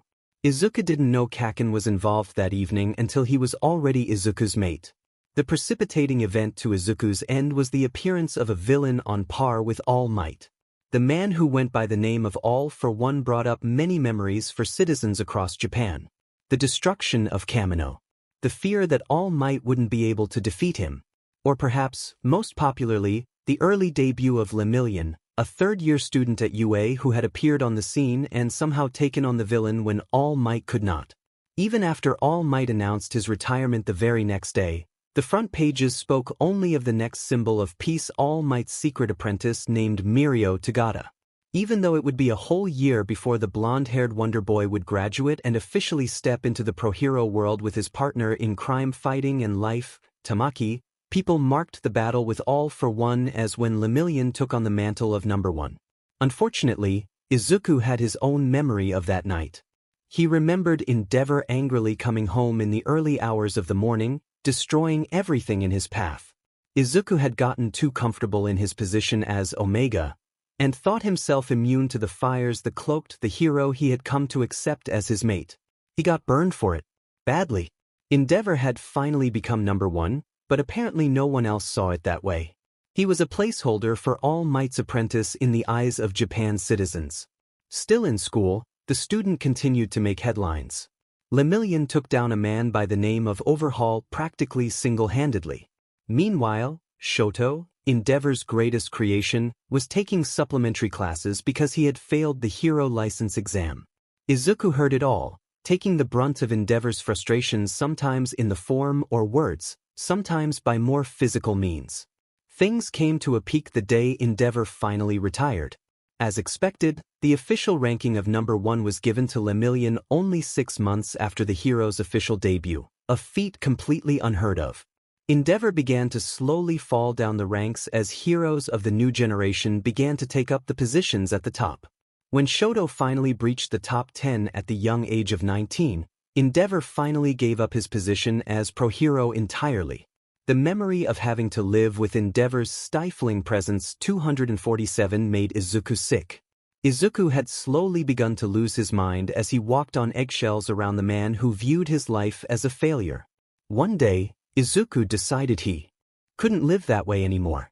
He had to escape. So he did, starting a new nightmare without intending to. Where was Kacchan? Izuku felt physically ill thinking about the past again. Nightmares were one thing, but consciously being stuck with these thoughts made Izuku feel like tearing his skin off.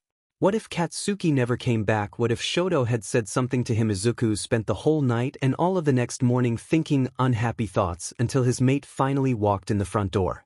Thankfully, the next 24 hours were much more enjoyable than those of the previous day. Izuku couldn't help but smile at his mate's back as the Alpha got up to order them food. After practically non-stop at sea, the Omega was happy with the reprieve and got up to find some clothes of his own. He paused as he passed by Katsuki's dresser. With a knowing smirk, Izuku dug through the drawers until he found a t-shirt he knew would be too big for him. Slipping on the oversized garment, Izuku made his way out to the living room. Are you stealing my F-King clothes now? Izuku heard his mate playfully call out to him from the kitchen. The Omega stuck his tongue out in his mate's direction as he flipped on the television and plopped onto the couch. You like it? Izuku was about to add something more, when his face on the television screen caught his attention. Green eyes widened and Izuku's mouth fell open as he stared at the blue banner at the bottom of the screen that read "Who is the Omega?" Involved. An anchorwoman with lilies for hair stared at him through the camera as if directing her statements to Izuku personally. These pictures taken on Saturday outside of a local grocery store seemed to be of the now infamous Ground Zero and the man believed to be his mate. While we don't know much of this individual, we know him to be a male Omega whom Ground Zero forced to be his mate through the abuse of his position as a pro-hero. We go to our reporter Yuki Tanaka positioned outside of Ground Zero's place of work. Yuki, oh no. Oh no. The picture changed to a reporter with dark purple hair standing in front of a familiar ScientificallySinful. The banner at the bottom of the screen changed to read "Pro-Hero Omega Abuse Scandal." Thanks, Haney. I'm standing in front of Plus Ultra Hero Agency covering the case of Ground Zero who supposedly used his position as a top pro-hero to convince an Omega who was in police custody to agree to be his mate for a lesser sentence. How did they know this? How in the hell did they know any of this? As Izuku curled into himself and griped his short hair, Katsuki ran into the living room. The Alpha was shaking as he stared at the screen with eyes as wide as Izuku's own. The online petition demanding his resignation has already garnered over 10,000 signatures, mere hours after the excerpt of the complaint was leaked. A complaint, oh. It had to be Shoto. It had to be. Did he look up Izuku's file because Izuku hadn't shared how he and Katsuki had become mated? Was he upset with the information he found, or was the other pro-hero upset with what Izuku had said about his past? Either way, this is all my fault. What do you mean this is your fault? Izuku heard his mate's response, but the words couldn't penetrate the thick mess of thoughts that ran through the Omega's head. Why hadn't Izuku just kept his mouth shut? Why did he have to speak to Shoto in the first place? He was happy with Katsuki, even if they still had some issues to address.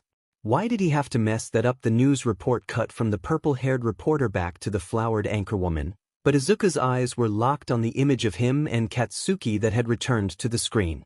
Izuku released the grip on his hair and his legs slid off the couch. His whole body was falling forward as if pulled into the void, ruining his life in front of his eyes. Suddenly, the television went black. Two warm hands pressed themselves against Izuku's cheeks, centering his gaze on Kacchan's face as his mate kneeled in front of him. Izuku felt his shoulders slump as the familiar scent of burning maple calmed him slightly. "Talk to me, Izuku," the Alpha's curt voice commanded. But Izuku knew Katsuki. The crease in his forehead, the twitching corner of his mouth, and the look in his eyes said it all. Kacchan was afraid. Did you file the complaint?" "No," Izuku gasped at the suggestion. "I would never." Katsuki's posture relaxed, if only slightly. His hands slid from Izuku's cheeks to rest on the Omega's shoulders. "Then why the hell do you think this is your fault?" Izuku let his head fall forward slightly, his upper body only being held up by his mate's warm hands. Should he mention Shoto? He wasn't certain it had been the other Alpha who'd sent the complaint, but Shoto was the most likely candidate after their unsettling interaction at the party. Guilt gripped Izuku's throat, making it strong to breathe. To think this might have to do with Shoto. The words struggled to exit Izuku's mouth, but he felt relieved to share his concern. Kacchan didn't seem too happy with his response. The physical support of his shoulders was retracted without warning, nearly making him fall forward. Katsuki stood up again. Izuku was eye level with his clenched fists until he tilted his head up to see sharp red eyes looking down at him. "I thought nothing F-King happened with Half and Half. I told you we talked." "Yeah, and you never answered my question about why the hell you were talking in the first place or what you talked about." The Alpha growled as he turned his head and ran his good hand through his hair. "Was this what you were talking about how I forced you into mating me?" "Of course not. You didn't force me to do anything. I never felt that way about our mating." Izuku's response was a little too quick, too breathy. If Kacchan looked at him, he would have seen how Izuku's eyes oozed desperation as they pleaded him to understand. Izuku would never have knowingly put his and Katsuki's relationship up for judgment, and he most certainly would have never put Kacchan's job at risk. Too bad Katsuki wasn't looking at him. "Then what did you say?" Izuku didn't respond. As much as he wanted to reassure Kacchan, Izuku regretted speaking of his first mate in the first place. What good could come of him mentioning Endeavor? Knowing Kacchan, he'd probably go kill the retired hero immediately. Talk about making the press job easy. After an inordinate pause in anticipation for Izuku's response, Katsuki turned farther away from the Omega and walked toward the kitchen. So much for trust. The words hit Izuku strong enough to knock the breath out of him. Even though he wanted to respond, he couldn't. Instead, Izuku sat, staring at the empty space where Kacchan had been. Although the kitchen wasn't far away, the angry words muttered to an invisible other were indistinguishable to Izuku. His body ached at the thought of Katsuki doing that on purpose. Maybe the alpha was only gone for a few minutes, but it felt like he'd sequestered himself in the kitchen for hours. When Kacchan finally returned, phone still tightly clasped in his right hand and face frozen in a scowl, Izuku hesitated in calling out to him. Is it bad it's not f***ing good? Izuku flinched at the hostility. Kacchan snapped and scowled all the time, but usually there was no malice behind his actions. But beneath the surface, Izuku could sense the worry and fear about his, maybe their, future festering into something that scared Izuku more than the press could. Have you talked to your hero agency meeting with them? Tomorrow morning. Katsuki replied curtly, already turning toward the bedrooms. I want to go with. Good, because they want you there too. They did, not Kacchan. There was so much Izuku still had to ask, so much he wanted to clarify. For a brief second he considered telling Kacchan everything. About Shoto, about Endeavor. He had felt better when he'd shared the rest of his past with Katsuki. But it wasn't the same. Izuku didn't need to tell Katsuki this the way he had needed to share the rest of his history. There was no need for someone else to know. He'd be happier without ever sharing. Or so he thought. Katsuki didn't give Izuku long to linger on his conflicting feelings. He was already on his way toward his room. Where are you going? Izuku asked loud enough for the words to travel down the hall as he leaned his body over the armrest of the couch to see the alpha's back. To continue with damage control. What about? The bedroom door slammed shut with finality. Food. Izuku sighed as he got up to find something he could make without burning the house down. Unfortunately, he felt forced to settle on the cup ramen that Kacchan had specifically bought him in case he absolutely had to cook. Izuku prepared 2 servings, despite knowing that his mate would usually never put such an unhealthy amount of sodium into his body. With his hands full of ramen, Izuku was forced to knock on Katsuki's bedroom door with his foot. No response. Izuku maneuvered one of the plastic cups to his arm, ignoring the slightly too hot temperature as he went to open the door himself. Only, the doorknob wouldn't turn. Izuku swallowed the hurt and decided against asking Kacchan to open up. After all those times his mate had respected Izuku's locked door, he would respect Katsuki's wish for some privacy. Even if that left Izuku alone with the horrible guilt happily waiting to take over any second. Izuku didn't know when he was supposed to wake up, but thankfully he set an alarm. He thought that there was no way he could fall asleep with all the apprehension he felt, but exhaustion won out at some point. The shrill chime of Izuku's phone woke him up with a start. He dressed quickly, but without reason. Kacchan didn't come out of his room until nearly 3 hours later. Ready? Izuku inquired with a weak smile. Katsuki responded with a nod in the direction of the door, already grabbing his wallet and keys from the counter. Faithfully, the Omega followed his mate out the door, but inside he was frustrated. All he wanted was for Kacchan to talk to him. Izuku was walking into this situation essentially blind. How was he supposed to protect his partner when he didn't know their defense plan? The situation was worsened by the crowd of reporters and photographers waiting for them outside of the building. Paparazzi normally respected the privacy of heroes when it came to their home addresses, even they realized it wasn't smart to advertise where a hero lived to the villains. But heroes and regular citizens alike knew that all common decency went out the window whenever a scandal broke out. More than one hero was forced to move following a hot news story. Ground zero, the reporters shouted, out of sync. Is the complaint true? One of the reporters in the back called out over his colleagues, his microphone jutting out between others' shoulders. Do you have any comments? A closer man asked.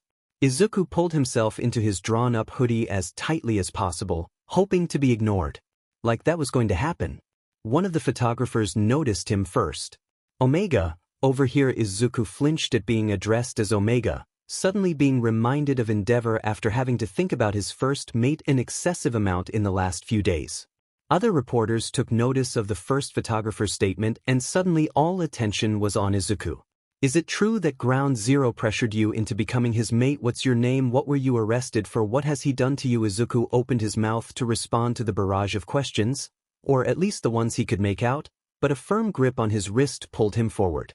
For a second, the Omega lost his balance, but the addition of his mate's firm grip on his shoulder centered him while pushing him forward at the same time. The press would probably have a field day with the seemingly domineering action, but Izuku couldn't help but relax into the gesture. Kacchan held Izuku close to his body and kept them moving forward. Izuku felt comforted by the action as it proved that his alpha still cared enough to protect him from the pressing crowd of reporters. Even if Katsuki refused to meet his gaze. A car waited for them in the middle of the street, unable to pull to the curb with all the news vans parked along the sidewalk. As soon as the driver caught sight of him and Kacchan, the man's eyes went wide with excitement. It only took one glare from Katsuki to put the beta in his place, and the man's eyes never gave them a second glance. Despite the driver's averted attention, Izuku knew that he couldn't very well ask Katsuki what to expect at Plus Ultra. And while he knew he couldn't get clarification before this moment, the Omega was frustrated when the two finally made it into the elevator of the tall SKYSER without Izuku learning any new information. Who are we going to be talking to? Izuku finally questioned when the only other occupant on the elevator exited on a lower floor. What am I supposed to say? Say whatever you want. Katsuki answered evenly, his eyes focused straight ahead on the metal door in front of them. Are we going to tell them the truth about our past? Do you want to? Izuku paused. Did he? If it meant saving Kacchan's hero career, yes. He'd do anything to mitigate the damage he'd caused. As Izuku opened his mouth to say this sentiment aloud, the elevator door opened. Without hesitation, his mate walked purposely onto the floor and down the deserted hallway ahead. It took a second for Izuku's body to catch up to his eyes, but quickly fell into step. The floor was seemingly devoid of life. Only one door at the end of the hall had light shining from the crack under the door, and they walked toward it. When the door opened, Izuku couldn't believe his eyes. All Might memorabilia lined the walls and shelves from the floor to the ceiling of the decently sized office. Izuku recognized the older pieces from the days when he had dreamed of collecting everything All Might. While he didn't recognize some of the newer pieces, he could imagine how rare they were if he could judge by the other work surrounding them. Any other day, Izuku would stare at every piece in awe, but his eyes were instantly pulled away from the walls toward the desk. Seated behind the sturdy mahogany table sat Sir Night-Eye, All Might's previous sidekick in the flesh. Never in Izuku's life did he think he would meet the pro-hero, but there he was, flanked by Lemillion and his mate Sun-Eater. Let's cut to the chase. Sir Night-Eye's voice was brusque, his eyes focused on Ground Zero. Izuku tensed at the abruptness and terse tone. Do you understand the gravity of the situation? Katsuki scowled as he gave a harsh nod. Then let's cover the facts. A formal complaint was filed through the agency's private reporting system on Sunday evening at 8:24 p.m. By that icy hot a-hole. Ground Zero asked with a tone much closer to a statement than a question. Izuku grimaced. Sir Night-Eye leaned forward, his long fingers tight on the arm rests of his chair. What makes you say that? No response. Did anything happen between you and Everest that could have warranted him making a report of this magnitude? We haven't spoken in months.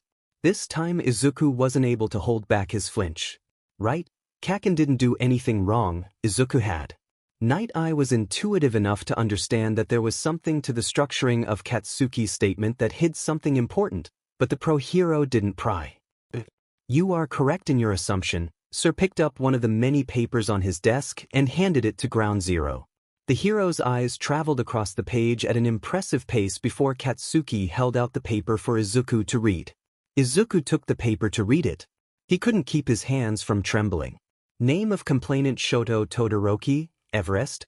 Complaint against Plus Ultra Hero Agency and Katsuki Bakugo, Ground Zero. Class of complaint secondary gender exploitation. Detailed complaint. An inquiry into several of Plus Ultra Hero Agency's recent missions has raised concerns for the welfare of a male Omega currently going by the name of Katsuki Bakugo. The Omega was originally arrested for PRSTTN and use of illegal BRTHCNTRL and heat suppressants. However, later facts suggested that the Omega had been a victim of SEC trafficking and, by standards of practice, should have had his sentence of house arrest revoked immediately. While paperwork suggests that this may have been unnecessary due to the sentence already reaching its conclusion date, this particular paperwork showed evidence of tampering. On the same day of the Omega's release, a classified mission took place that involved a civilian and resulted in the injury of Katsuki Bakugo. This leads me to believe that Plus Ultra Hero Agency offered the Omega an earlier release for his participation in a dangerous mission. Katsuki Bakugo, hero name Ground Zero, was under a contract with Plus Ultra Hero Agency scheduled to be terminated in less than 3 months of his mating with the Omega in question. The mating papers submitted by Ground Zero lacked basic information about his current mate, including but not limited to birth date, city of BRTH, parents' names, previous address, and last name. There were no supplementary documents on the part of the Omega, such as government-issued identification or BRTH certificate. Legal paperwork for the mating was submitted and approved while the Omega was in jail. While the documents do not require signatures from both mates, visitor logs do not show that Ground Zero visited his mate before the paperwork was complete. This evidence suggests that the Omega would not have been aware that he was mated until his trial. As the circumstances were, if the Omega were to deny the mating, he would have been relocated to a prison cell instead of the house arrest he was offered. Thus, the Omega would have been compelled by both circumstance and the intimidation that comes from a formal trial to agree that the pair were indeed mates. Trial transcripts show that the Omega hesitated to respond to his name, likely because that was not his name at all. All this information points to Katsuki Bakugo abusing his position as a pro-hero by finding an Omega in a desperate situation and offering him a highly unethical means of escape in order to meet his own contract stipulations. While Izuku Bakugo has expressed that Ground Zero has not harmed him since they have become mates, the circumstances involving Plus Ultra Hero Agency and Katsuki Bakugo as an extension of this group have ignored the basic rights of Izuku Bakugo, true name still unknown. As a victim of trafficking and other unknown abuse, Izuku Bakugo should be contacted immediately to ensure that he is aware of his options and is provided adequate resources if he were to express longing to leave his current situation. Failure to do so will result in lawsuit filed with the government of Japan. Izuku was a much slower reader than Kacchan, but it seemed that the room waited for him to finish reading the detailed letter. The minute the Omega looked up from the paper, his mouth hanging open in shock, Katsuki continued the conversation. Let me guess, only the middle paragraph was leaked to the press. Sir Night-Eye nodded gravely as he brought his elbows to rest on the desk and intertwined his fingers. We've narrowed down the personnel responsible for the leak, but unfortunately we're not yet sure if the person in question received compensation for their information. If they did not, however, certain whistleblower policies will prevent us from being able to handle the situation in a reasonable manner. So this person can pick and choose what gets put out there for everyone to see, ruining our lives, and you can't, fire them? Everyone in the room seemed surprised that Izuku has spoken so bluntly and out of turn. Hell, Izuku was surprised too. But, seriously, in a way, Shoto was right. Everyone was putting Izuku into circumstances that greatly limited him, but at least Izuku had gotten the choice to make Katsuki and to participate in the director mission. Unfortunately, Izuku Bakugo, or should I say Izuku Midoriya, that does seem to be the case. Both Izuku and Katsuki froze at the exact same time. Katsuki growled, his shoulders tensed as if ready to fight for his mate. I hope you didn't think we wouldn't do some research on your two's relationship before coming in here today. Sir Night-Eye's voice suddenly took on a cold tone. I don't appreciate being kept in the dark, especially when a lack of proper communication has already resulted in the slandering of our agency's good name. You, Ground Zero, and Shinso Hitoshi filed all the correct paperwork, but the lack of a flagging system on our part has allowed this to go much further than I would have ever allowed. Had I received the full file on your two's mating, and not just the simple notification that you'd found a mate, I would have called you in immediately. Furthermore, the mission preparation file involving the director case didn't mention that the Omega informant was actually your mate. How the hell do you know Izuku's name? Katsuki interrupted angrily. In my careful review of the case file mentioned in the complaint, I noticed that a mission member ran into you after you disobeyed direct orders from your superior and ran off into the building. They described you as frantic and mentioned you falsely referring to Itsuki as Izuku.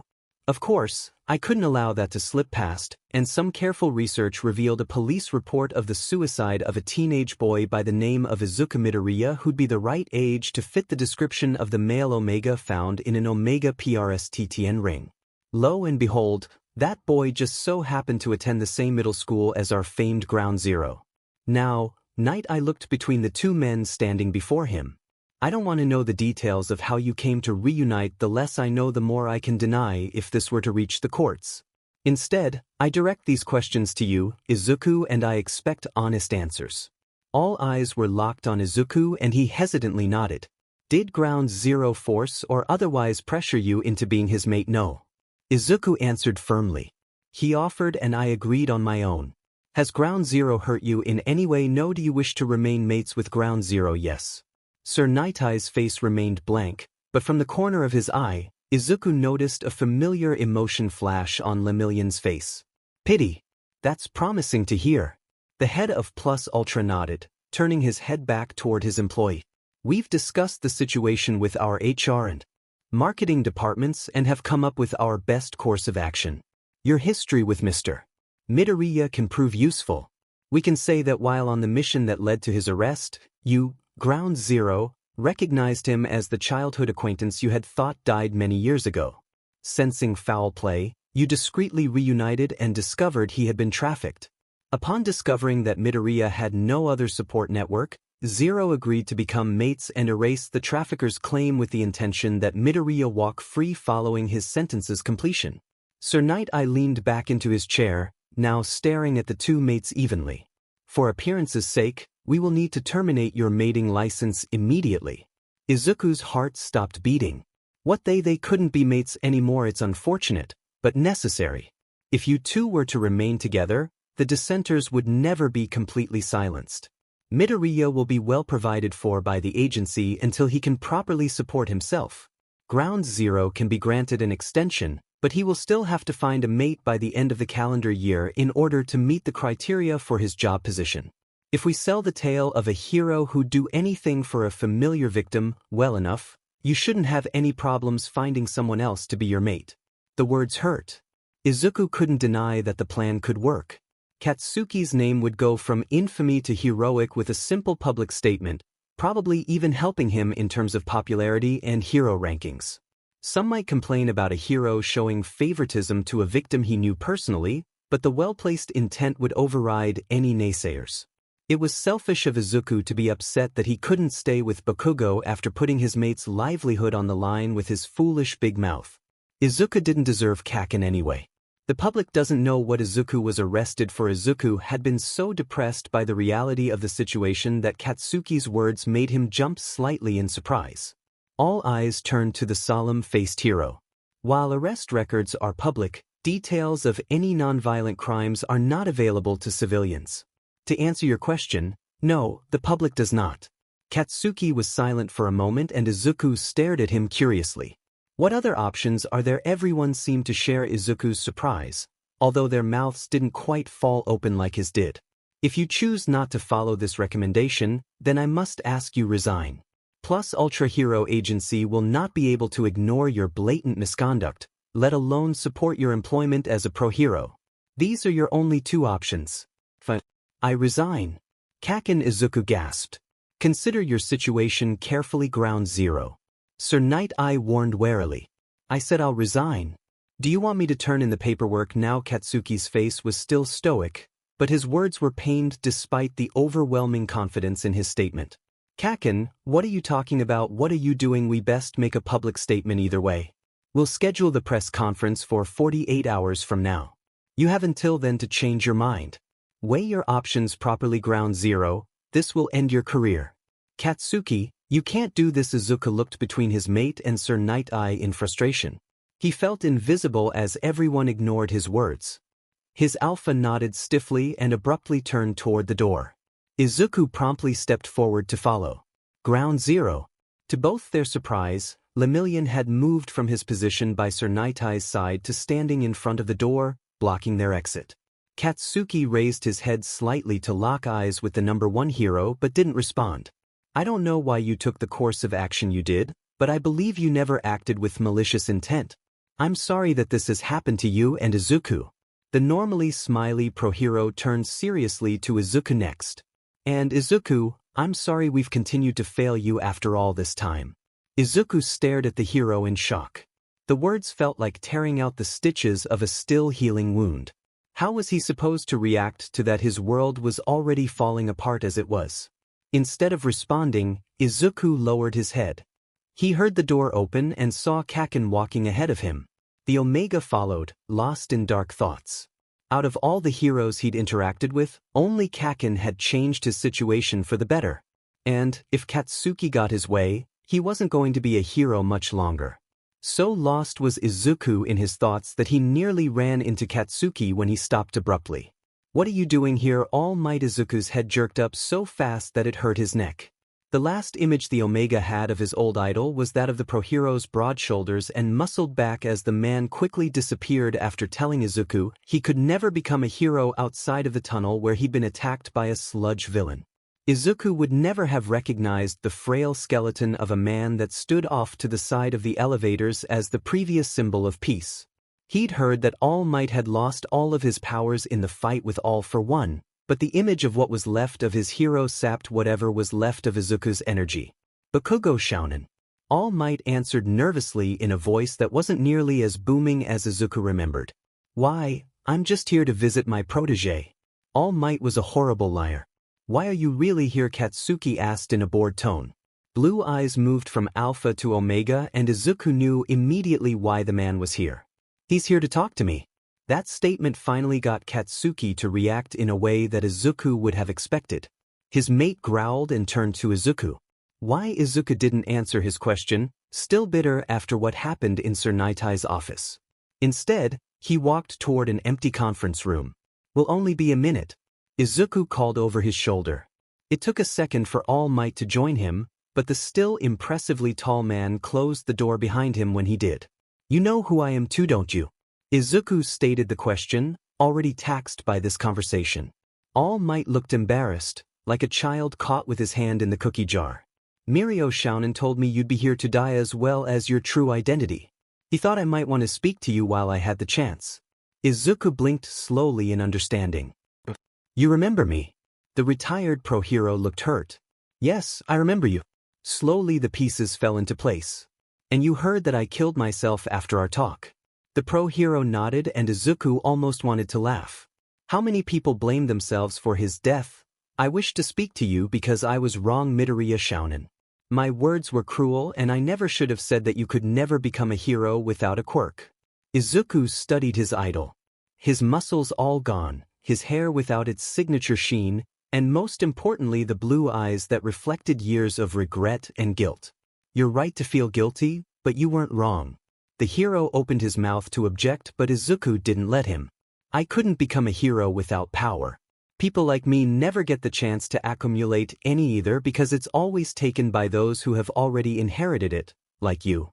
Me, if I never killed myself, would you remember my name? All Might. Suddenly the Alpha was no longer trying to speak. If I had grown up to be just another Omega walking the streets, would you even recognize me as you walked past? No, I don't think you would. Being a hero isn't just about pulling people out of the rubble or stopping the villain. Heroes empower the vulnerable. You may have saved a lot of people, but I couldn't have been the only person in your reach that you let fall. I don't need your apology, nor do I accept it. Frustration at its peak, Izuku could no longer stare at his icon. He stormed out of the room, not bothering to acknowledge Katsuki as he jammed the elevator button. Izuku didn't need to speak to any more heroes right now. Izuku had hoped he'd calm down by the time the mates arrived home. Unfortunately, the longer the Omega was left with his thoughts, the angrier he got. Things were supposed to be different now.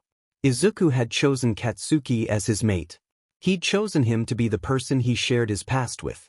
But this isn't how he wanted to be mated with Katsuki. Why the hell did you say you would resign? Izuku spat when the pair had finally passed the mass of reporters standing outside and made their way into the elevator. For once, Katsuki looked like he was the much calmer of the two. We're not discussing this.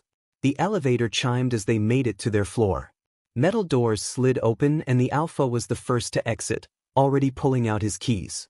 Of course we're discussing this. Izuku clenched his fists by his side as he bored holes into his mate's face with his eyes.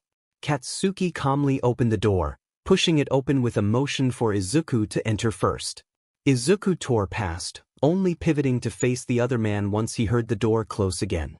How could you even consider resigning? There was no f-king way we were going along with that other plan. We don't have any other choice. We do, and I'm choosing it. I'm resigning and that's all there is to it. How could you resign? Izuku walked up to his mate, their chests now flush against one another. You've been saying you'd be the #1 hero since we were toddlers. You can't give up now. I'm not giving you up. Katsuki jabbed his index finger into the other man's shoulder with enough force to make Izuku lose his balance. I just found you. I love you too much to lose you again. Izuku's face twisted in disgust as he backed away. Why do you keep saying that like it's nothing? What are you talking about? How can you say that you love me? Katsuki's body went rigid. What the alpha's red eyes were wide, pupils dilated to their maximum size. You said you wanted to be mates. I never said that I loved you.